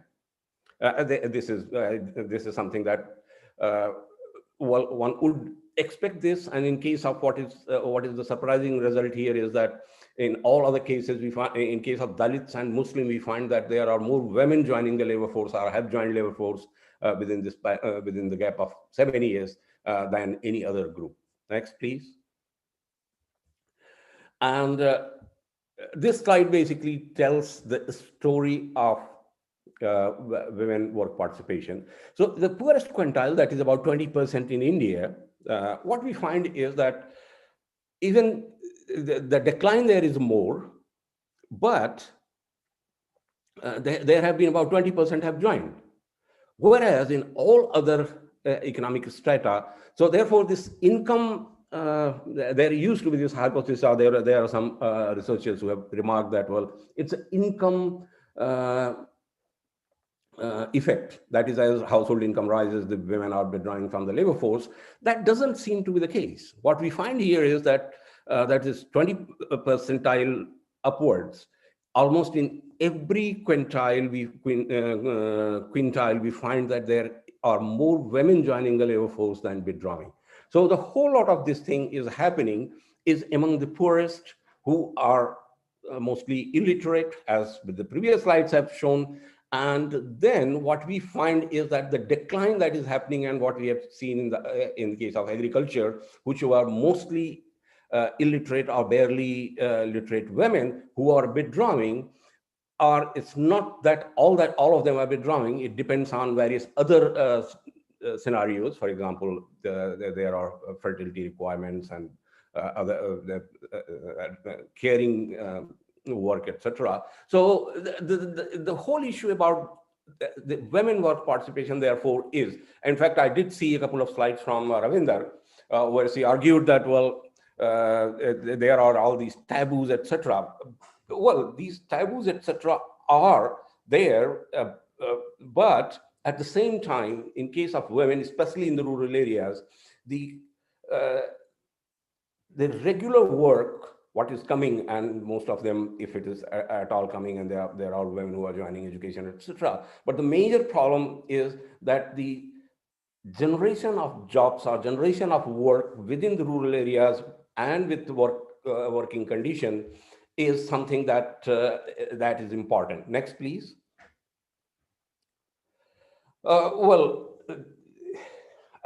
This slide is from the primary survey that we have done, and we have here done a survey of about 500 households in Eastern UP, Western Bihar, and Jharkhand. And what our results show is that, well, there is a much lower work participation of women in the age group of until about is basically 20 up to 24 or maybe 29. And one of the reasons for that is, one, it's not basically a taboo. I probably would not go by that. At least that is changing, that is for sure. But it's other consideration, which is raising a family, which is security concerns and so on, is there. But when the economic compulsions come, and that is why we find that 44 plus women in the age group of 44 plus are more and more into the work now. And that's what we have seen. That possibly explains that exit entry scenario of the women. Next, please. Well, because we had raised this question about the definition of the work, and then we started looking at what are generally the economic activities and how men and women compare in terms of doing activities which are unpaid, but they conceivably can be taken as the economic activities, and the results are striking. On an average, a woman spends about 9 hours per day on doing the activities which are economic activities, yet and they are not paid for it. So they are it's a basically unwaged work they are doing, compared to men where it's just about 3 hours or under 3 hours. So the women end up spending a whole lot of time, and this is specific to, of course, the field investigations that we did in Eastern UP, Western Bihar, and Jharkhand, and Western Jharkhand, that if at all women are withdrawing from the labor force, it's not that they are not doing anything. In fact, they are spending at least 3 times more time on activities which are economic activities, but they are not paid for this, compared to men who are just about 3 hours on average. Next, please. Well, this is time to wrap up, and I hope I have kept myself within the time frame that was given. So the first impression, or the first point of entry into this discussion about the women and work participation is something that gives us that it's declining. As if we only look at the cross section and macro picture, yes, we do get a picture that it's declining. So that is one. The second is, when we start unpacking it, what we realize is that actually most of this decline in the women's work is in the rural areas, which is from the agriculture. 1, 2, in urban areas, the decline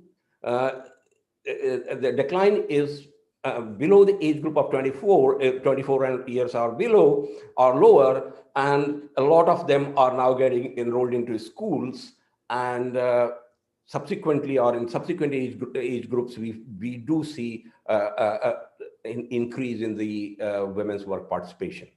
Now, why is it that the women are withdrawing from the agriculture work? It's not only the income effect.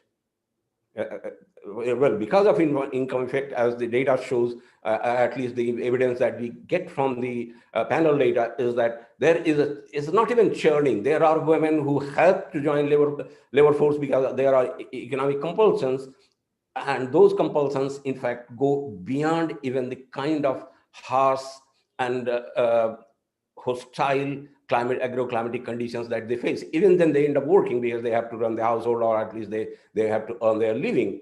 Whereas those who are slightly better off or in a younger age group, they withdraw from the labor force for not only for the economic reasons, but they are for other reasons.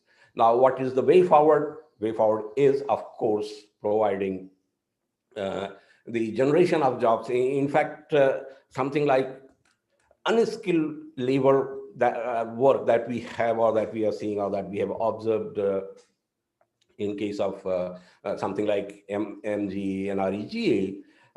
Some of the work that we did on this, and there was one question about the productivity of the women in terms of the work, quantum of the work. And what we find is that, in fact, if there was a combination of men and women working together, the productivity their productivity, or the quantum of work done has increased. So that is not possibly the question. The question is that, one, the kind of work that is being provided or generated, which could possibly be substitute for the agriculture, withdrawal from the agriculture, is once again of the similar nature, that it requires only physical labor, and physical labor is not always the best option that could possibly be taken not only by women but by men as well. So the work, the generation of work in the areas which provides one safe as well as better working condition for the women who could participate and contribute to the economy should be the way forward. With these words, thank you so much for your time and attention, please. Thank you, Dr. Dubey. Thank you so much for the very interesting insights that you have provided. I now invite Dr. Shrija and Dr. Srinivas Shirke to make the presentation. Thank you, ma'am. And thank you to Professor Pradeep for inviting myself and Shirke for this presentation. I request Shirke to start the presentation.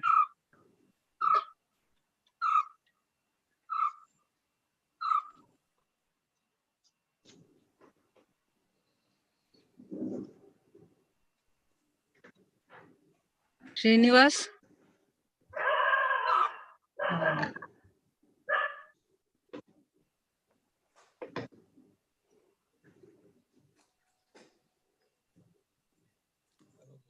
Dr. Shirke, we can't hear you. Please unmute yourself.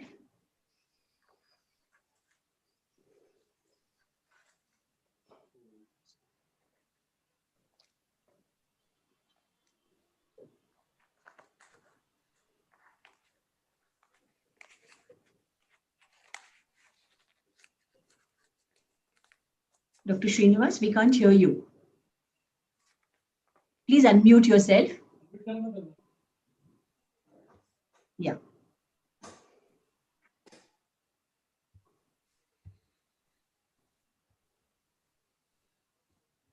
You're still not audible.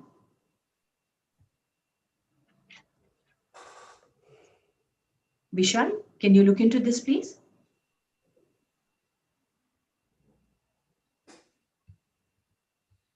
Yes, ma'am. I will find out. Just a minute. Yes.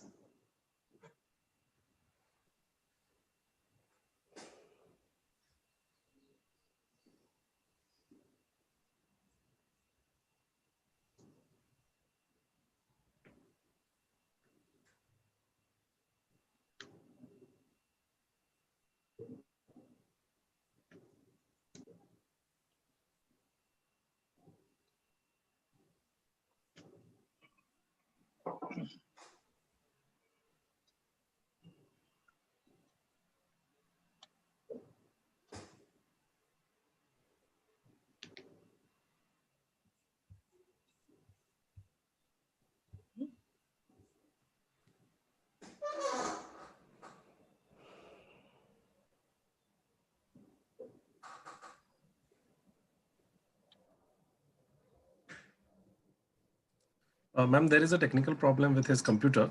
Just he's Yes. rectifying it. In Yeah. 1 minute that he will join. Sure. Thank you. Thank you.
Vishal, is there an update?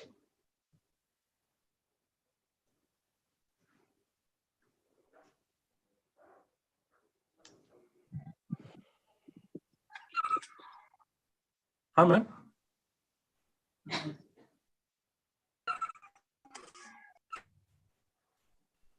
think Dr. Srinivas is not able to log on. Not able, we can't hear him. Yeah. I will ask Shrija ma'am. Yeah.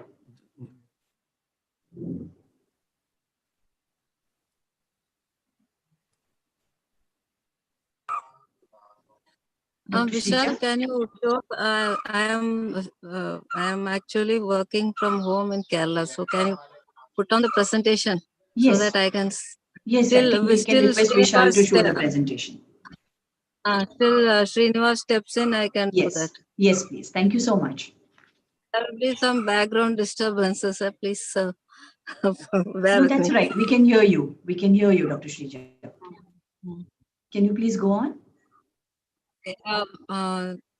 As Dr. Dubey, we have also looked at on similar lines. We have tried to explore using the latest PLFS data, plus also the time use survey.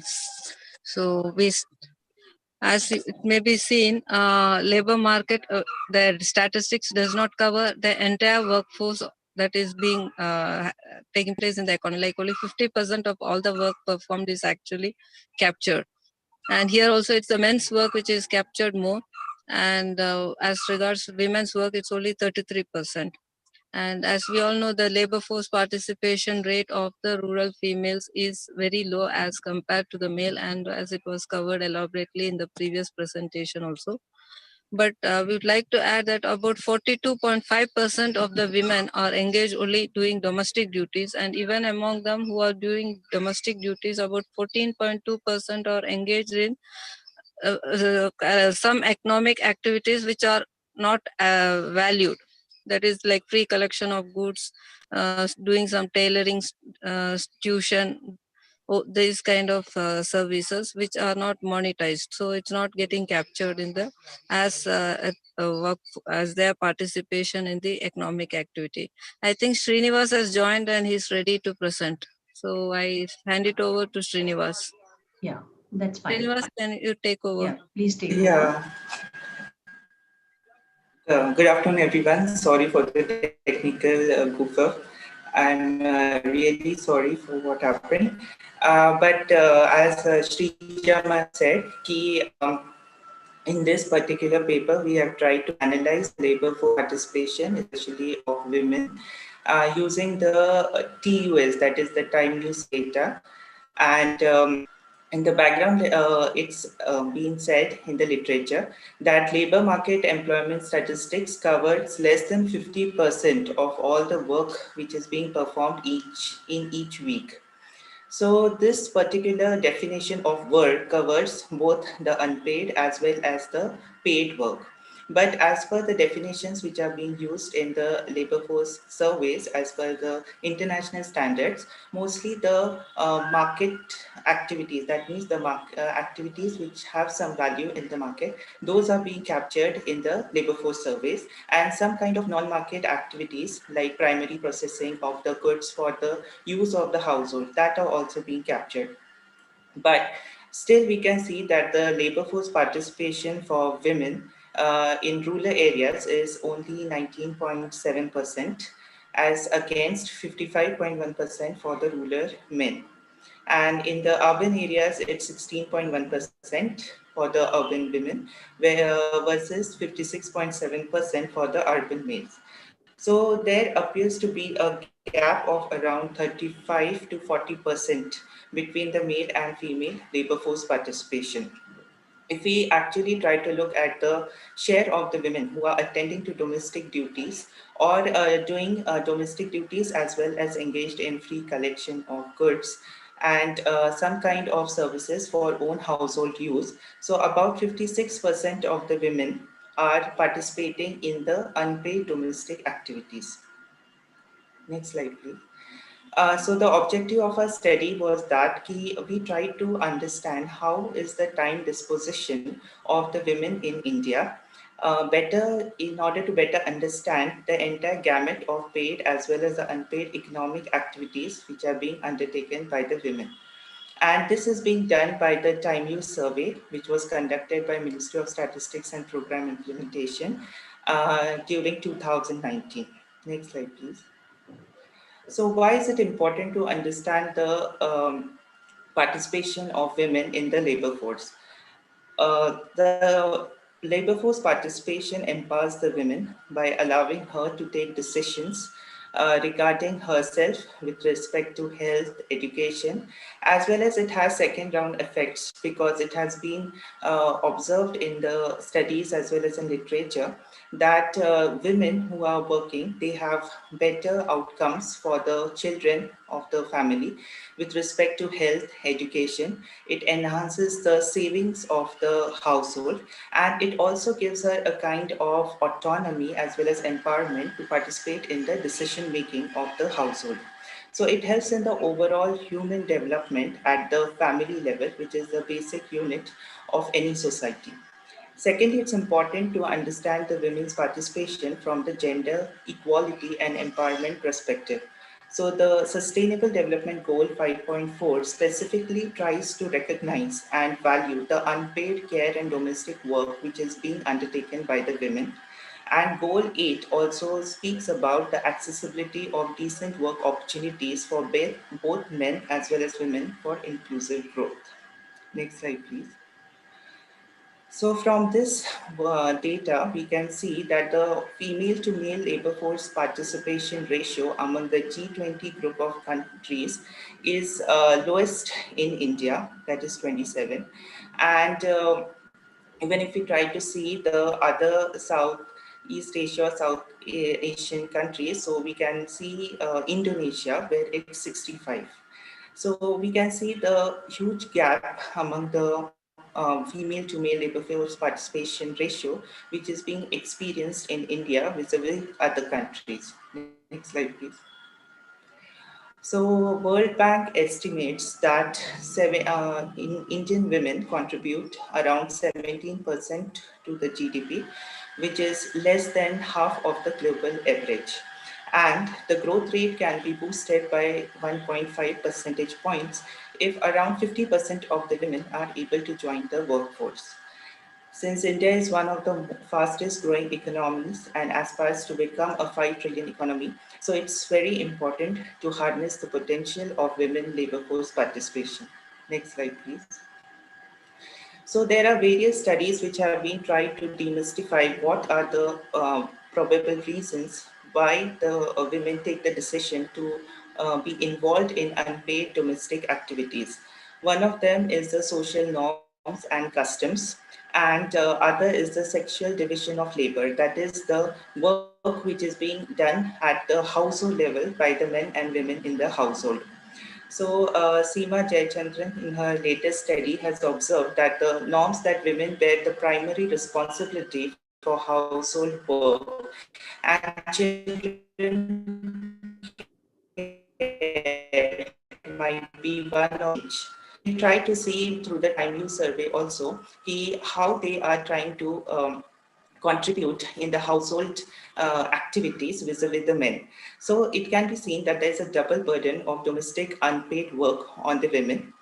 And then there's another contributing factor which is often talked about, that is the income effect. So Rangarajan and other authors have also studied the income effect, wherein the observation is that when there is upward social mobility due to growing income, it is probably symbolized by women withdrawal from the paid labor and their confinement to the unpaid domestic activities. Similarly, as our previous speakers have also talked about the education effect, wherein more and more girls in the age group of 15 to 24 try to take higher education, and because of that, they drop out of the labor force.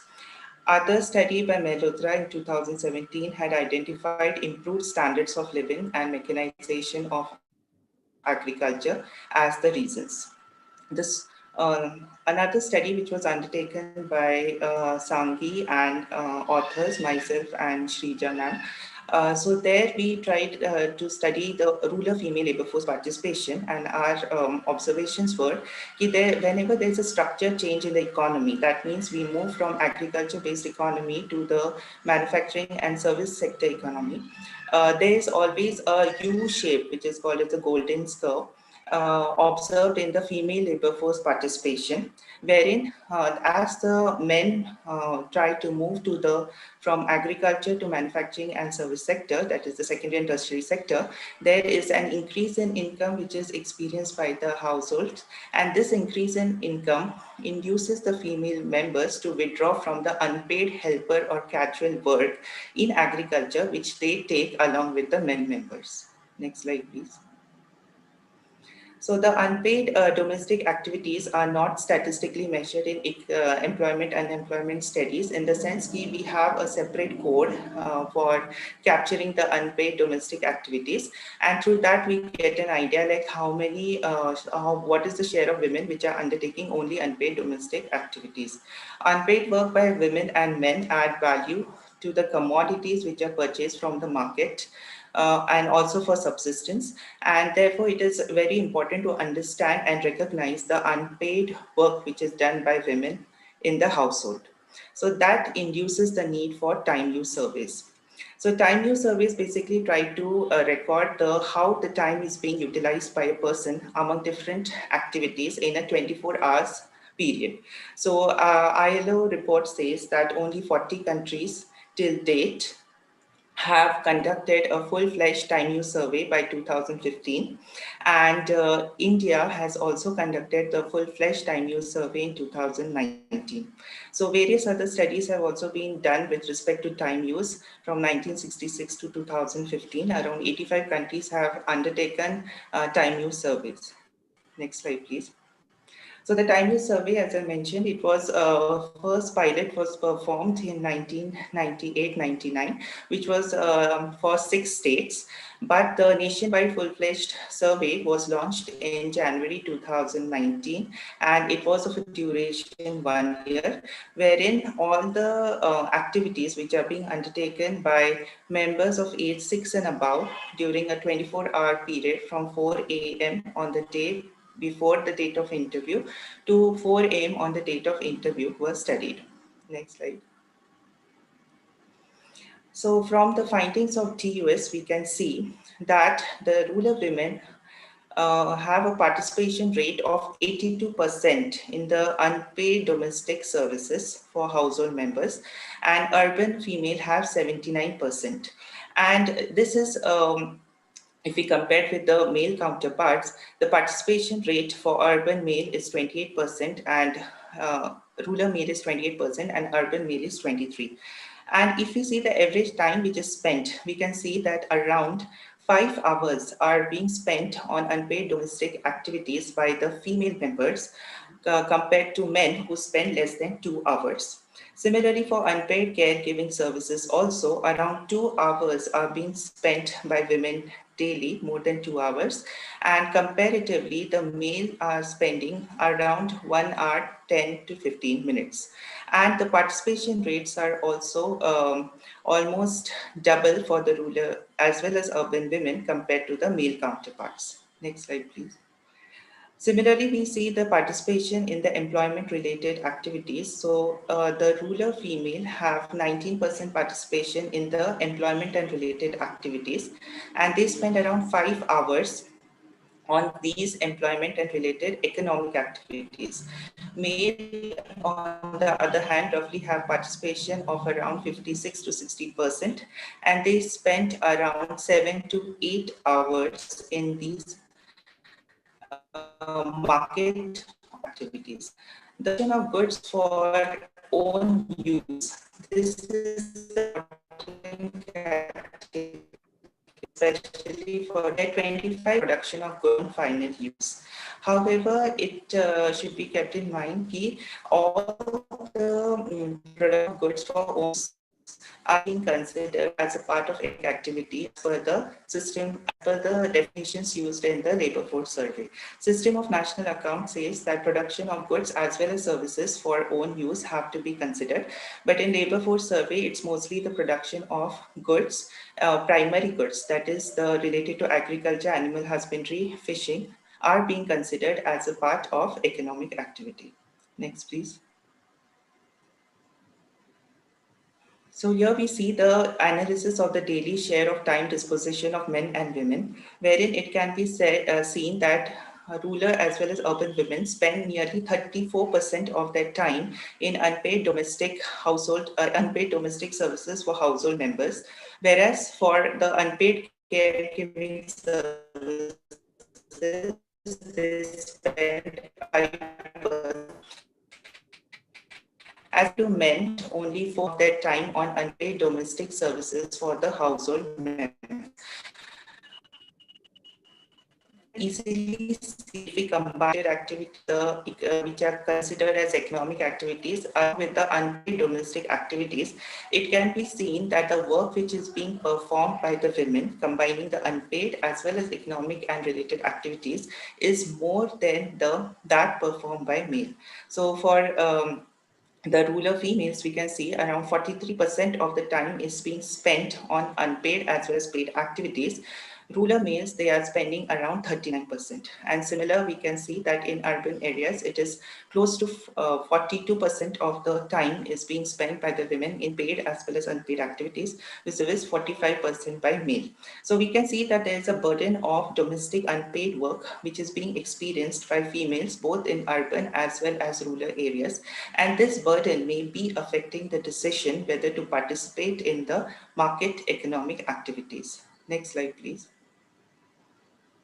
If we try to see the time which is being spent in the unpaid domestic activities, so rural women as well as urban women spent around 240 minutes, that is roughly close to 4 hours in these particular unpaid domestic services for household. And these are the women who are in the workforce. So we are trying to study what is the burden of the domestic activities on the women who are a part of workforce. So here it can be seen that rural as well as urban women who are a part of workforce, they spent around 4 hours on unpaid activities for domestic services. And for the caregiving services, they spend roughly around 100 minutes. And those who are out of labor force, that means they are attending domestic duties, they are roughly spending around 6 hours on the unpaid services for the household members, both paid, unpaid domestic services. Next slide, please. And here, if we try to also see that those women who are a part of the workforce, they are spending roughly 6 hours with a participation rate of 70% in employment-related activities. And even those who are out of the labor force, they have also reported that they spend around 200 minutes, although the participation rate is only 7%, but they are also spending some time in some kind of economic activity which is related to employment. So here we can see that when we are trying to study the labor force survey data, sometimes there may happen that women fail to recognize the kind of work which they are doing, whether it should be treated as a part of a productive work. And because of that, they might report that they are engaged only in domestic activity. On the other hand, as per definition, it might be considered as a part of economic activity, though it is not for the market.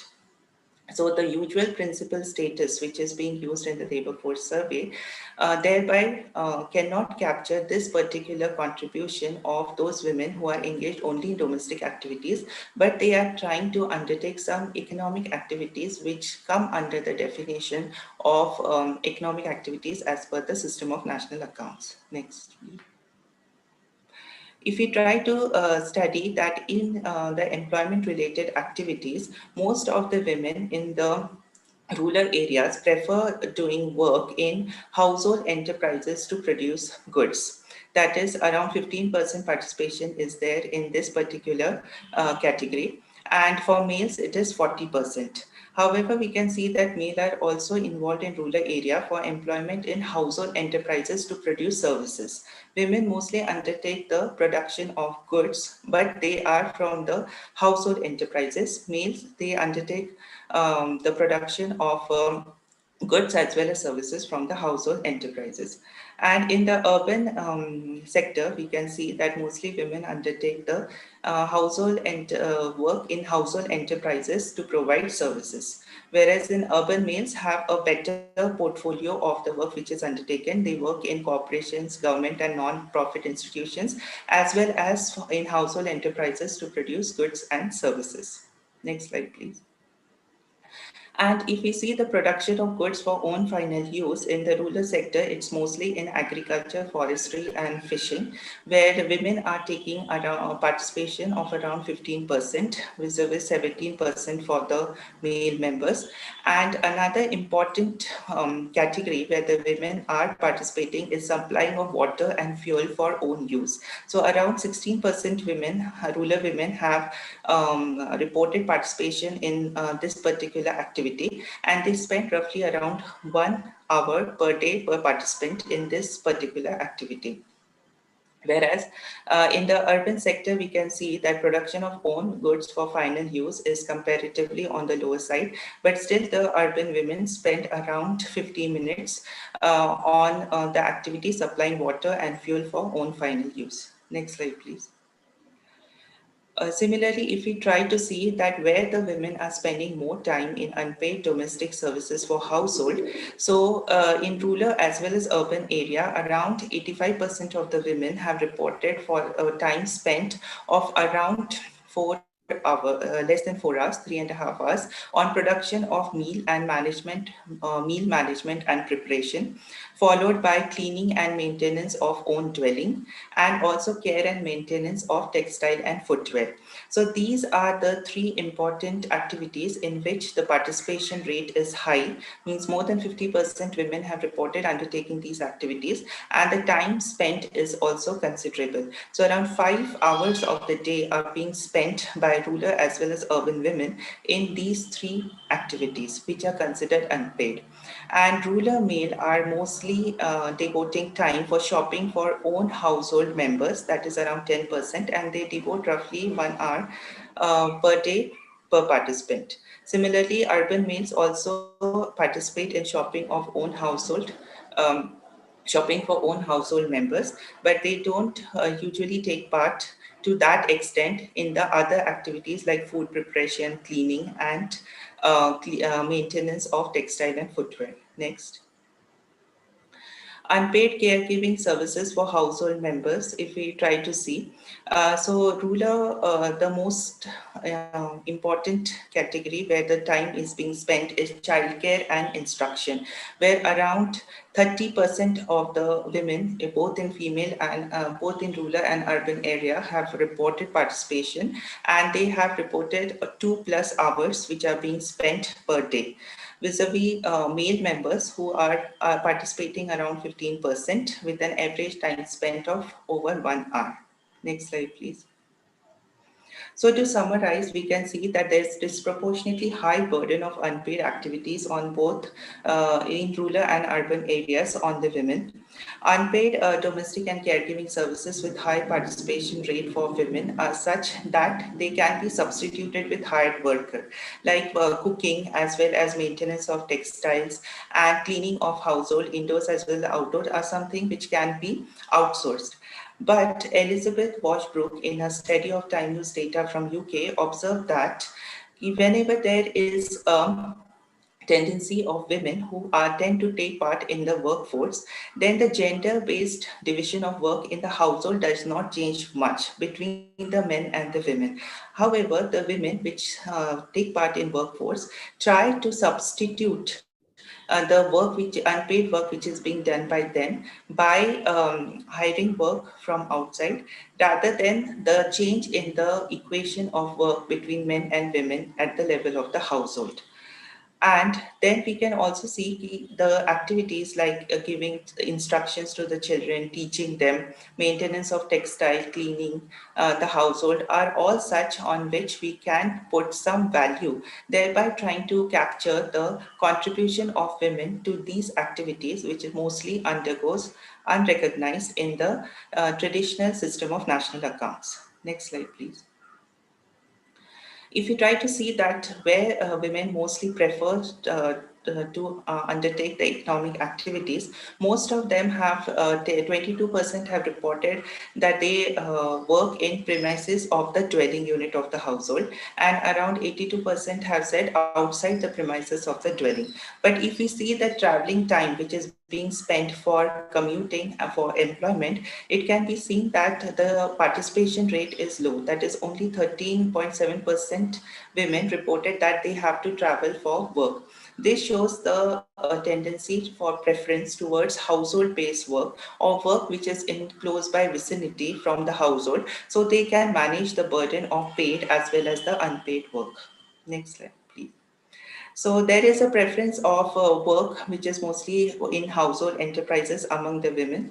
We need to create entrepreneurial opportunities, especially by enhancing the skill sets and giving the financial support, so that such activities can be undertaken by the women from the household or in close vicinity, and they try to give a kind of flexibility as well as autonomy to the women, like when they should work, and they will get some flexibility in managing the unpaid domestic work and caregiving work along with the economic work which is being undertaken. Next slide, please. Next talked about is the income effect, wherein it is said that as the income of the household increases, there's a tendency that women drop out from the unpaid or casual kind of work and they prefer doing the domestic unpaid work. Next slide, please. So, Dr. Srinivas? yes. Dr. Srinivas? Yes, can I request you to wind up in about 5 minutes? Yeah, sure. Yeah, please. Yeah. So, Minza, in his labor force participation of married women, observed that whenever there's income, there's increase in the income of, there's an increase in the wage rate for some family members, then the consumption for leisure as well as production of home services by that individual becomes costly. And therefore, the rational decision will be that that male or female member will try to participate in the workforce. So income is assumed to have a negative effect on the total amount of work which is being undertaken, market as well as home, and positive impact on the demand for leisure. Next slide, please. So the increase in the level of incomes ideally lead to substitution of women and paid work. So that means that whenever there is an increase in the level of the income, there should be the unpaid work which is being carried out by the women that should be substituted by the hired work, or there should be some kind of arrangement by which women can devote more time to paid activities. So Cphs observed that a shift in towards higher consumption level has a negative impact on the overall participation rate, and around 9% of the total decline in the female labor force participation can be attributed to the income.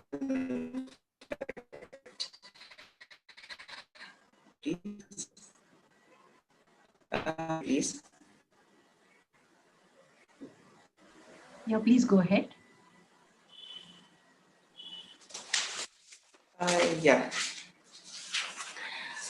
So we can see that the labor force participation rate across the decile classes of the MPCE has shown a gradually increasing trend both in urban and rural areas for the women. Next slide. But we can see that although the women are participating means across the MPC classes, it can be seen that the percentage of women who are undertaking unpaid domestic services for household members is around 76 to 86%, or roughly we can say on an average 80% across the decile classes. That means even in the higher decile classes, women are showing a participation rate of around 80% in the unpaid domestic services for the household members. Next slide, please.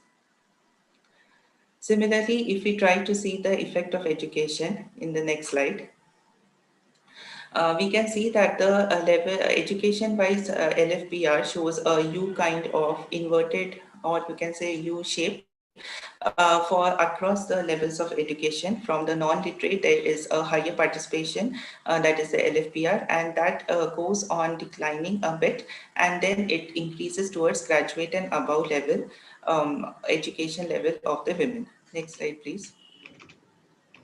So even in the case of the participation rate, if we see among the women as per the levels of education, still we can see that even those which are having high education, they also have high participation rate in unpaid domestic as well as caregiving activities among rural areas. Next slide. In the urban areas, if we see, the proportion is almost the same, around 80% for the unpaid domestic services, except for below primary and primary level. That needs to be investigated further. And in the caregiving, there is also the similar kind of trend. We can see that even those with higher qualifications, they also undertake high participation in unpaid caregiving activities. Next slide, please. So in Dr. Srinivas, Yes, I think you have over 50 slides, so may I request you that you can just go to the conclusions, because the discussants of the paper also would like to spend a little time, and they've committed time elsewhere later on. Yeah, so please, can we request you to go to the summing up part of it? Yeah, I would just request to go to slide number 38. Please. Sorry to interrupt you. Yeah, sure, no issues. So in slide number 39, we can see that we have studied the the time disposition in unpaid domestic and caregiving activities across the G20 countries. And we can see that India has comparatively a very high proportion of time spent on unpaid domestic and caregiving activities if we compare the male and female, whereas the difference in the LFPR is also very high. So a kind of regression, if we try to study, we can see that if there is a 1 percentage point decline in the unpaid division of paid and unpaid work which is being undertaken by men and women in the household, that will lead to roughly 2.2% change in the LFPR. Next slide, please. So overall, we can see that the quantification of economic value of this unpaid domestic work is very important, because this gives a recognition to the women regarding the kind of work which they have undertaken. It's also very difficult to put an economic value on the unpaid domestic work. There are satellite accounts which have been suggested in SNE 2008, wherein the satellite account can be constructed for the household economy, and time use survey is a kind of step towards it. We get the quantification of how much work is being done in the unpaid economy by the women, and this also helps to understand that there is a need for gender equality at the household level. And also, it's important to have such regular and comprehensive data, which will help us to understand the time disposition, how is it changing, especially during the COVID times when most of us are working from home. So how the dynamics of work at the domestic work which is being undertaken by men and women, that it would be interesting to study that. And also, there are various strategies which we can look upon, like skilling, as well as creating opportunities which will allow women to work flexibly as per the time which is available to them after doing the unpaid domestic activities. There's also a need to recognize the voluntary work for the household and community organization-based volunteering. This is important because it is very important to have a market for these activities, unpaid activities which are being undertaken by the women, so that they can participate in the paid activities. That is as per the definition, they are classified as the economic activity, and their burden of unpaid work also decreases. So thank you for giving myself and Shrija ma'am time for presenting our views on this platform. Thank you. Yeah, thank you. Thank you so much, Dr. Srinivas. Thank you for a very, very detailed presentation and for your very insightful comments. May I now request Dr. Meena Gopal to the first discussant to present her views. Thank you, Professor Rajni Gupte.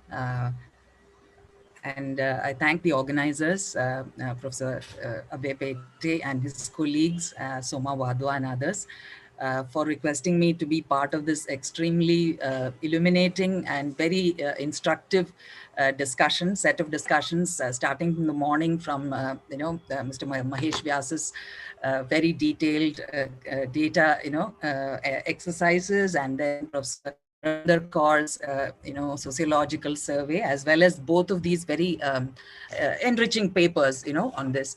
So what I'll do is I'll just flag some of the points that have been raised in both Dr. Dubey's paper and in Dr. Shirke's paper. Dr. Dubey actually spoke about, both of them spoke about the declining female, labor force participation, which has been the topic of today's discussion. However, he flagged the agrarian crisis as a very important point, and I'm sure Seema will further take it up. What this has meant for actually the nature of employment of women itself. And therefore, what he says is that there's a confounding sort of inference from the fact that whether women are withdrawing from the labor force, and yet a lot of poor women are actually entering the labor force. And he brought in the two things that I want to focus on. One is the intersectional aspects of women's lives, because he said the poorest, especially Dalit, Adivasi, Muslim women, more of them are joining the labor force, especially in his entry and exit discussion. Additionally, in talking about the occupational sector, he spoke about how 93% of women are increasing in professional managerial, but they are actually in occupations like teaching and nursing, which are again occupation, which with an extraordinary proportion of female workers. That is one thing. And then one other thing that he brought about was about the widening concept, and I'm sure he can bring that up in his discussion, the wider concept and the narrow concept of work itself, where he said that subsidiary status was addressed. And taking from that, that widening concept is what the Time Use survey today in 2019, has gotten by adding value to already the paid work of women in the labor market. And I'm glad that both Srija and Dr. Srija and Dr. Shirke actually went elaborately of this. And there are feminist economists who are looking at this work as well. And, both Ashwini Deshpande, Neeta N and others, and of course, Dr. Hirve's own work has actually developed this. And here again, they also refer to this whole structural change, where the nature of employment is shifting from agriculture to services and manufacturing. But I think one other thing that perhaps we can take up for discussion is the role of migration in this, whether it's intra-district migration or interstate migration. And that was evident specifically when we saw during, the pandemic, the initial part when people just migrated en masse. So I think that is something that and I really appreciate the elaborate and detailed manner that they have picked up, and even try to end with speaking of valuation. How can we bring in economic valuation? And so these are some pointers to both the papers. But what I want to do also is to sort of, lay out a historicizing of this entire discussion on recognizing women's unpaid work. The role of feminist economists for the last 40, 45 years, feminists have actually gone about doing detailed work in recording the unpaid work of women, production, reproduction, drawing from, Engelsian and Marxian concepts. And they've tried to seek valuation for this, whether it is intervening in, looking at the census data by Maitreyi Krishnaraj. You ask that one particular question, did you ever do work in your family or farm enterprise? That one question, how it changes, slightly shifts in women's labor force participation in the census of 91, or the work of Geeta Sen and Chiranjeev Sen. And 2011, I want to sort of bring to your notice that Geeta Sen, she spoke of the need to go beyond segmentation, and she was addressing actually labor economists at a conference in the annual Labor Economics Conference, by understanding the world of work, not through the lens of men's employment in the form of productive work, participation, and paid work, but incorporating the links between formal, informal, and domestic. So there has been this tradition of trying to bring all of these work together. And she cites the work of Avanti Mukherjee, who actually captured a higher workforce participation for women across states by accounting for this code 92 activities and 93 activities. And she found, like in a place like Punjab, suddenly women's labor force participation went up. Whereas you would assume, in wheat growing areas, it would be low, women's labor force participation. In rice growing areas is where it's high. So this is an extraordinary work that, and this tradition that I want to sort of bring to your notice. And so we need to sort of historicize the extraordinary work that people are doing now in these histories, so that we can push for advocacy and policy shift.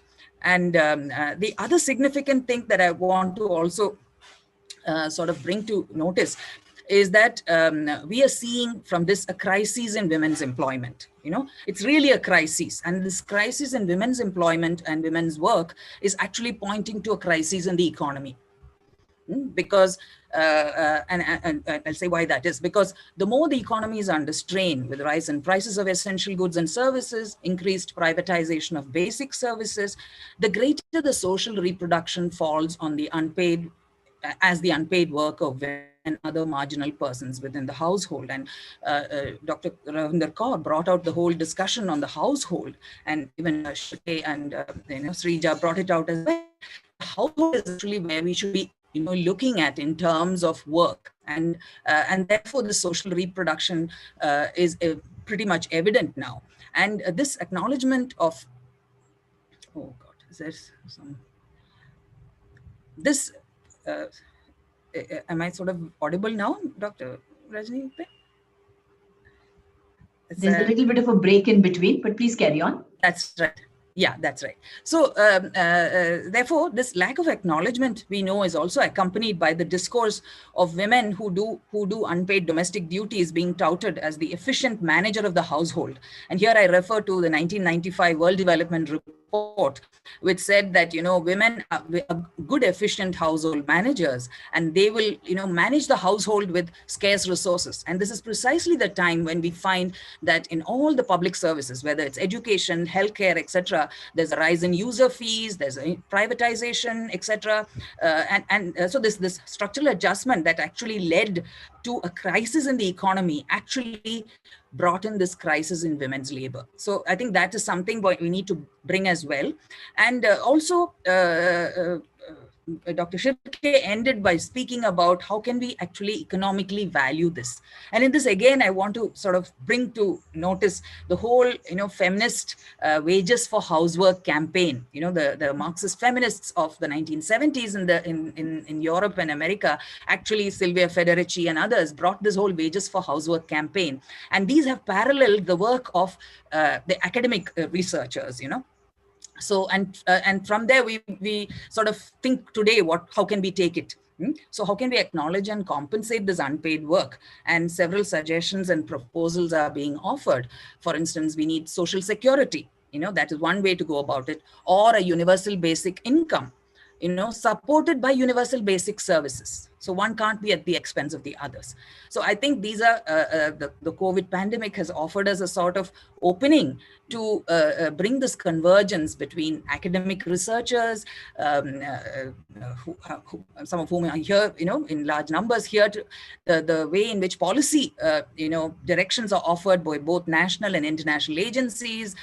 They offered the SDGs as an example, and the convergence of the trade union activists, anti-caste activists, and feminists coming together. And I think this is the moment for us to actually put our heads together. And so I thank the organizers, because of bringing this platform here has been a wonderful opportunity. And I look forward to being part of this, and also perhaps taking ahead some of these discussions to other forums. So thank you for this presentation and this opportunity.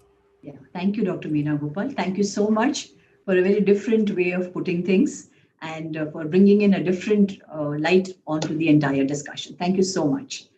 May I now invite Dr. Seema Kulkarni. She's the National Facilitation Team member of the Mahila Kisan Adhikar Manch, and she's a Senior Fellow, Society for Promoting Participative Ecosystem Management. Over to you, Dr. Kulkarni.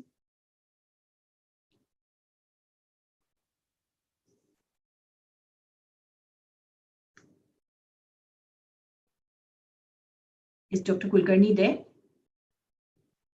Dr. Seema Kulkarni? Yeah. Hello. Please. Hello. Yeah, Yes. are you? Yes, please go ahead. Yes. Are you able to hear me now? Yes. Yes. Okay. Yeah. Thanks. And sorry for a bit of disturbance that you're likely to hear in the background. But thank you very much for inviting me, especially Dr. Soma, who was persistent, and all the organizers. And thank you very much for this very, very interesting set of presentations since the morning. We've heard really very detailed and interesting analysis of the data. So thank you very much for all of that. And I would also like to thank Meena for actually bringing a lot of very critical issues with reference to the presentations, but also widening, I think, the debate, and through her comments on what movements and different initiatives are also talking about, and of course the the huge body of work of feminist economists.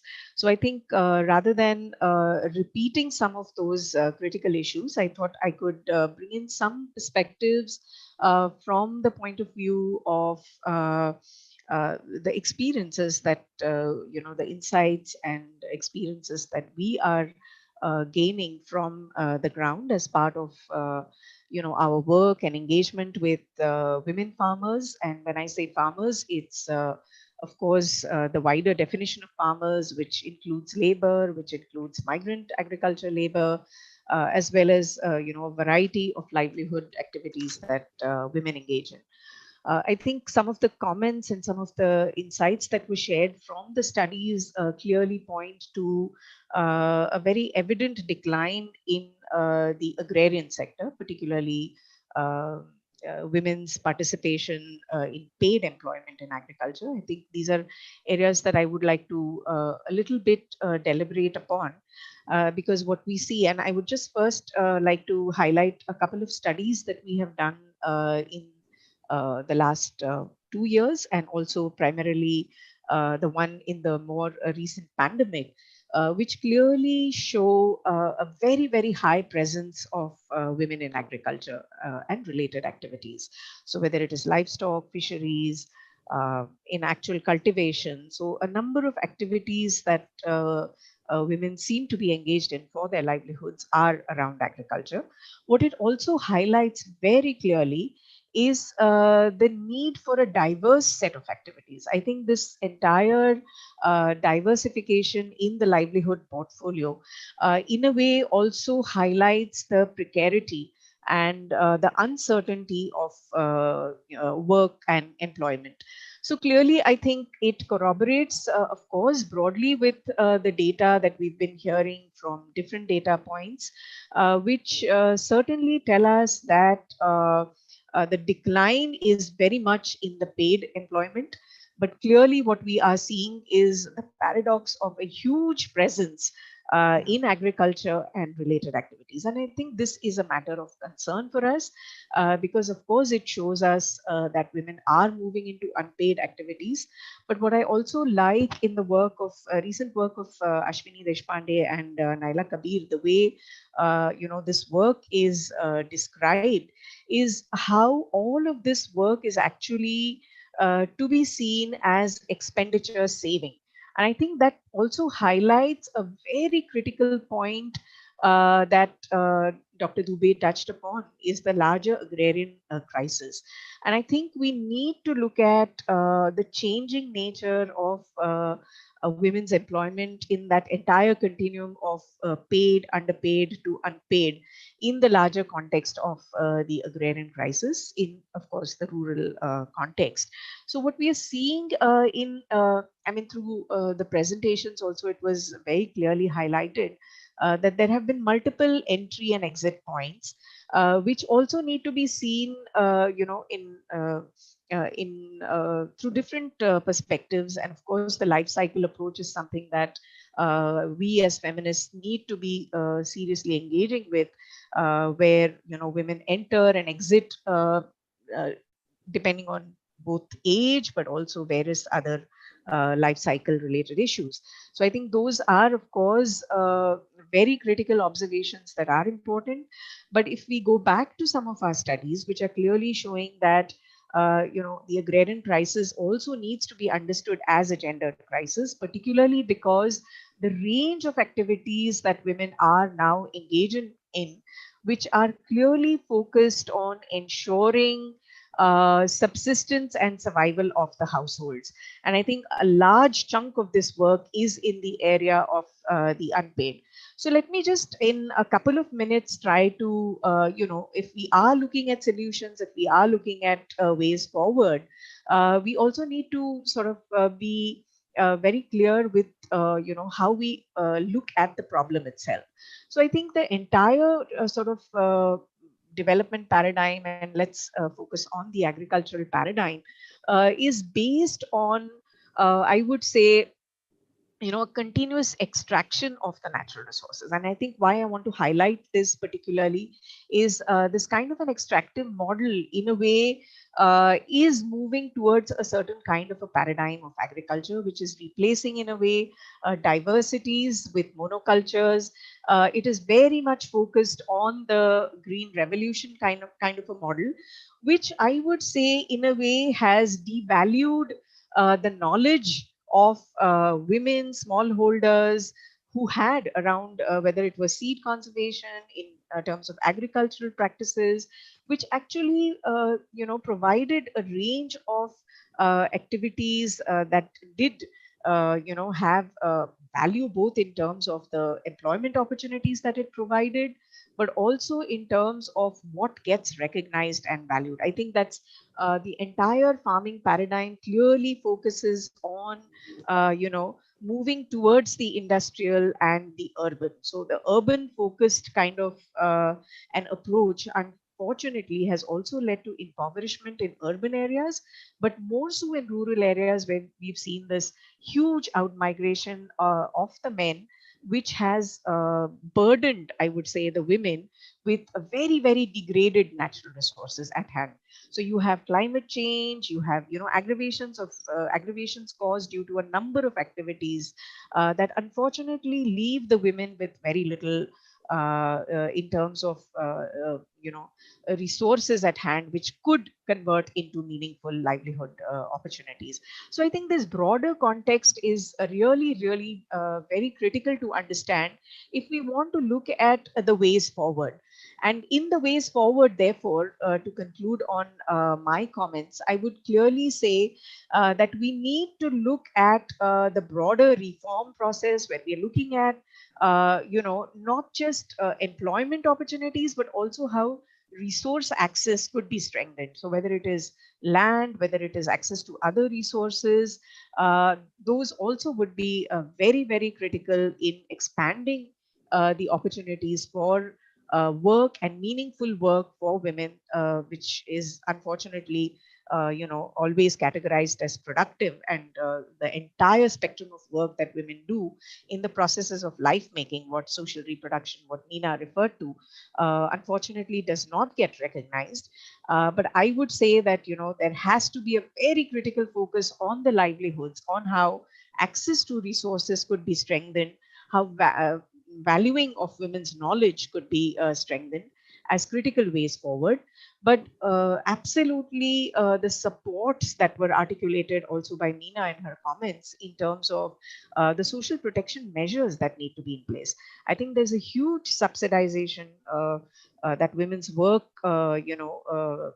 does to what the state and the capital actually build their profits on. So I think it is very critical that we have very strong social protection measures, which include, of course, maternity entitlements, pensions, budgetary allocations for these are going to be important.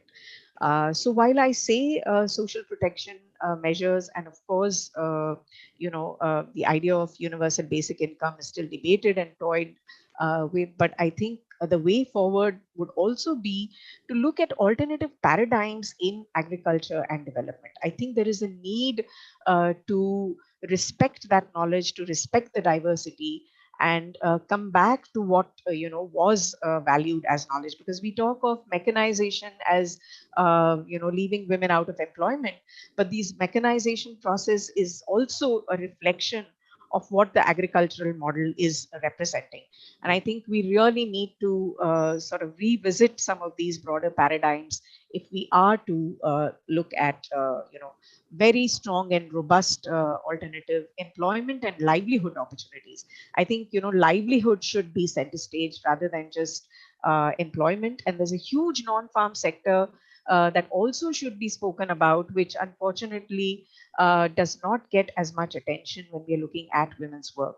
The bioservice center is something that we are promoting in a big way, where knowledge and skills of women, whether it is in livestock, forestry, are extremely critical in an alternative model, ecosystem-based, ecology-based model that we are proposing. So I really would, would want to shift the discourse from, of course, the problem statement is important, but our solutions have to be in the broader frame of development and, of course, the agrarian paradigm that we are currently pursuing. So thank you very much. And thank you, Dr. Dr. Seema. Thank you so much for once again broadening the perspectives like Dr. Meena had done. You spoke about alternate paradigms in agriculture for livelihoods, and you also emphasized social protection measures. I really it would be wonderful to have a separate session on each of these topics that both of you mentioned. May I now invite Dr. Nilanjana Sengupta, the technical specialist at the International Center for Research on Women. Hi. Dr. Nilanjana, yes. Yeah. Can you hear me? Yes, a little faint, but we can hear you. Wait, is this better? Yes, certainly. Yeah. Okay. So thank you to all the organizers, and especially to Shoma for inviting me to this really insightful sessions. And we heard a lot of interesting presentations from the morning itself, and two also very detailed presentations by Dr. Dubey and Dr. Srija and Dr. Srinivas. So I'll just pick up a few points from the presentation itself and also look at some broad policy, solutions and recommendations that we can look at. So if we begin, we see that both the presentations actually focused on one very critical aspect, which is the disproportionate time that women spend on unpaid domestic work, which also inhibits and limits their ability to participate in different paid work. A lot of this domestic work is also economic activities, but there is a problem of valuation, and these have been discussed in detail. Now, sometimes in the context, they also, for example, Dr. Srinivas and Dr. Srija's papers also talked about the fact that a lot of women are found in household enterprises, and they also recommended that then perhaps we need to look at how we can develop skills of women in this context, how we can actually look at more home-based work for women, and so on and so forth. Now, I would just like to hear caution against understanding the whole location of women within household enterprises as a preference. So the reason that women are found mostly in household enterprises is because of the uncompromising and inflexible demands of domestic services. And that is the only way women are able to manage housework and paid work.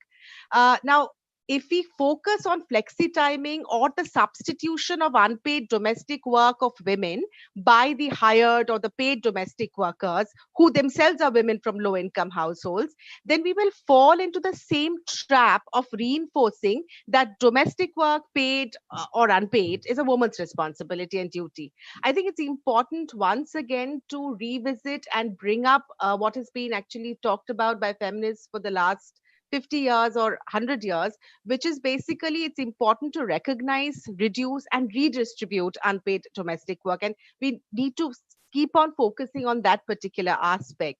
And another thing is that if we are at all looking at the case of paid domestic workers, it's also important then to talk about decent work, minimum wages in that context. So we cannot substitute women's work by the work of another set of women and put them into very difficult and bad working conditions. And another very important point that came up from Dr. Srija's and Dr. Srinivas's presentation is the fact that a lot of time is also spent on, let's say, sourcing water and fuel. So I think that's also a very important point to keep in mind, because when we talk about reducing women's unpaid domestic and care work, we often forget that the state has a very important role to play here. So one of the roles is, of course, through provision of care facilities, so be it child care or old age care. But the other is provision of basic services such as water, such as fuel. So provision of continuous water supply in the homes, affordable fuel supply, and so on and so forth, which would actually reduce a lot of time women spend on these kind of activities. I'd just like to briefly talk about some of the key barriers and some of the key enablers that we see in this space of women's work.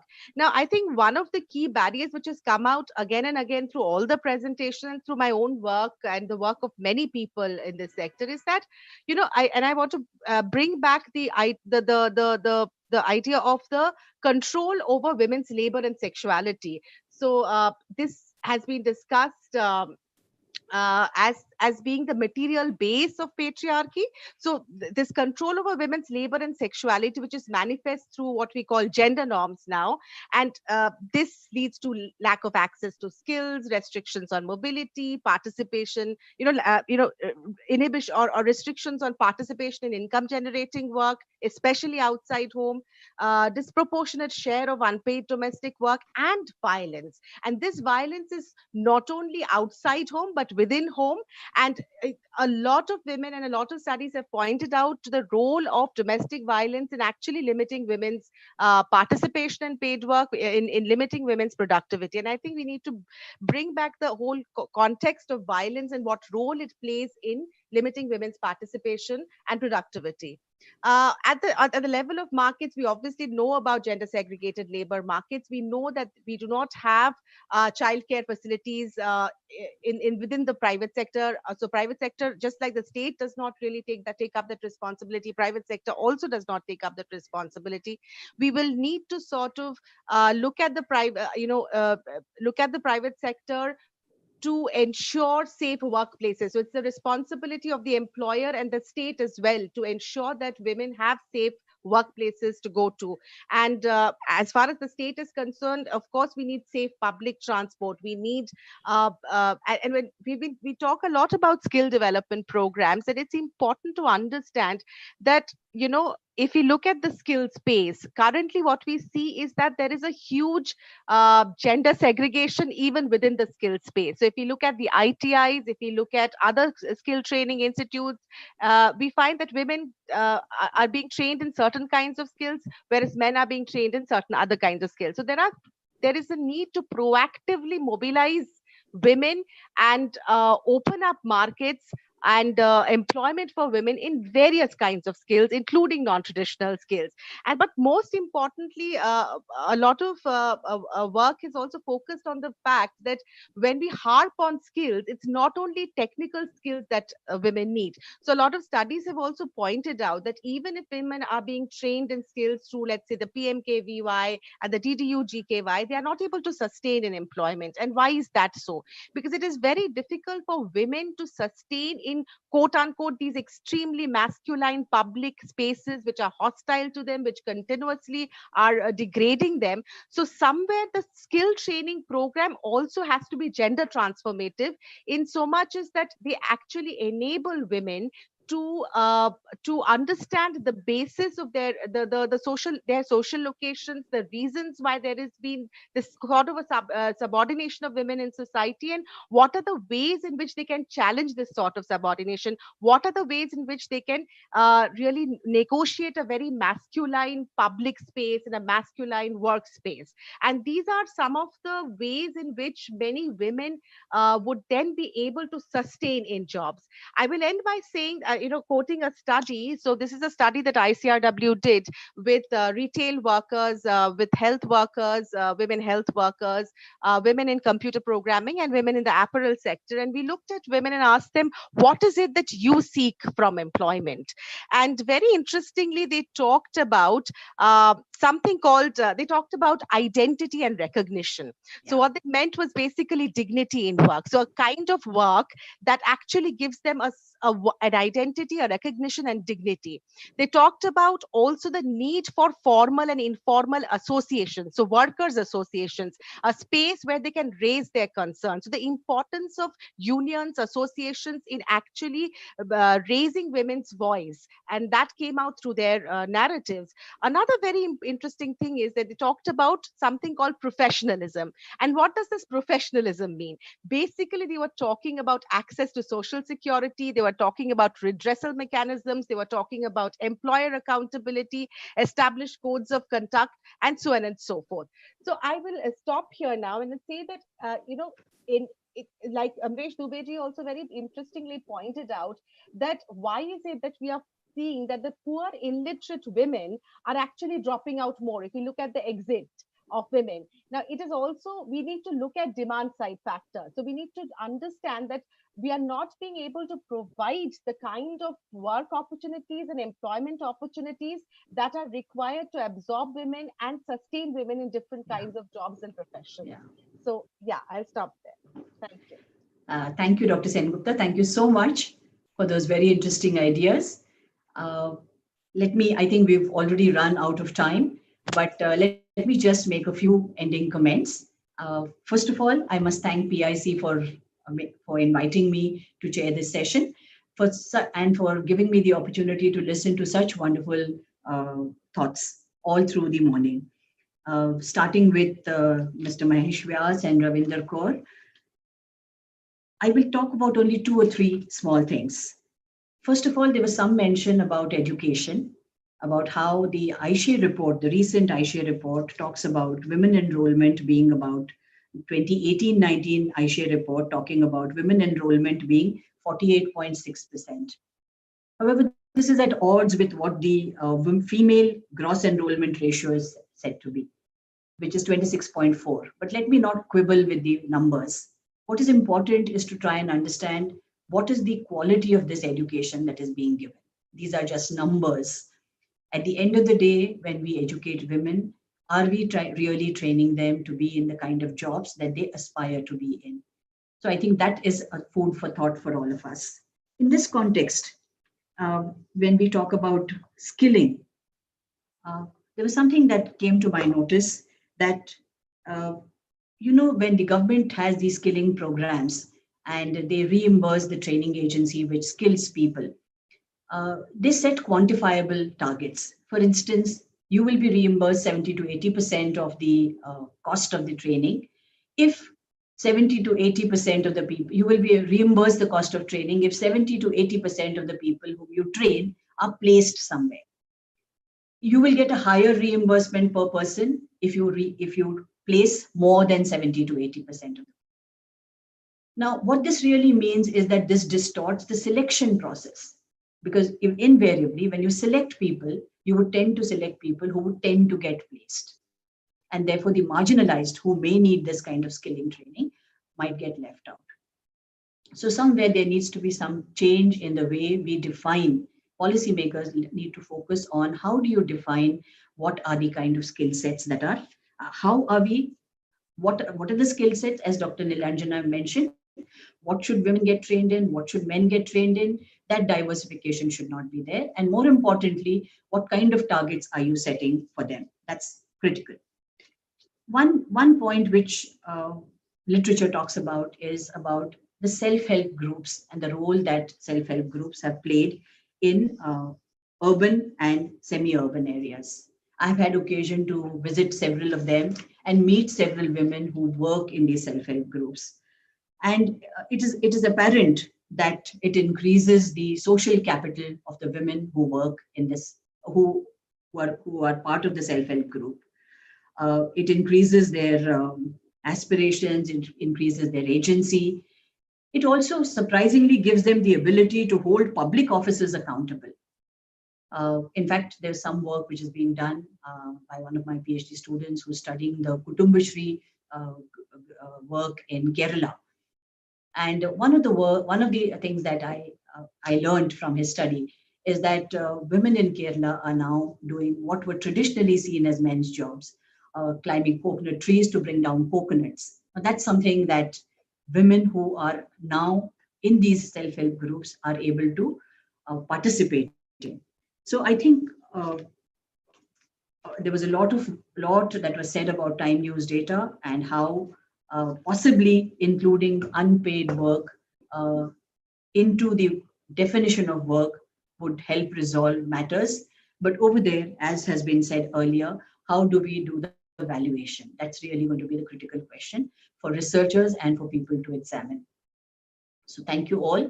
I think it's been a wonderful session. Let me once again thank Dr. Amresh Dubey, Dr. Shrija, Dr. Srinivas, Dr. Meena Gopal, Seema Kulkarni, Nilanjana Sengupta, and of course the organizers of this session. Thank you so much. It's been a pleasure having all of you here.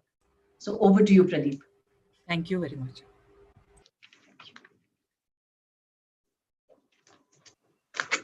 So thank you all for the great session. Hope all of us meet tomorrow. 10 o'clock we'll start. Tomorrow we have 2 sessions and hope to have all of you. If you have any questions that you want them to be raised or discussed, please send it to the PIC email address. We will have them screened and maybe some of them are answered by people who are either speakers or discussants. So see you tomorrow. Yeah, thank you. Thank you. Thank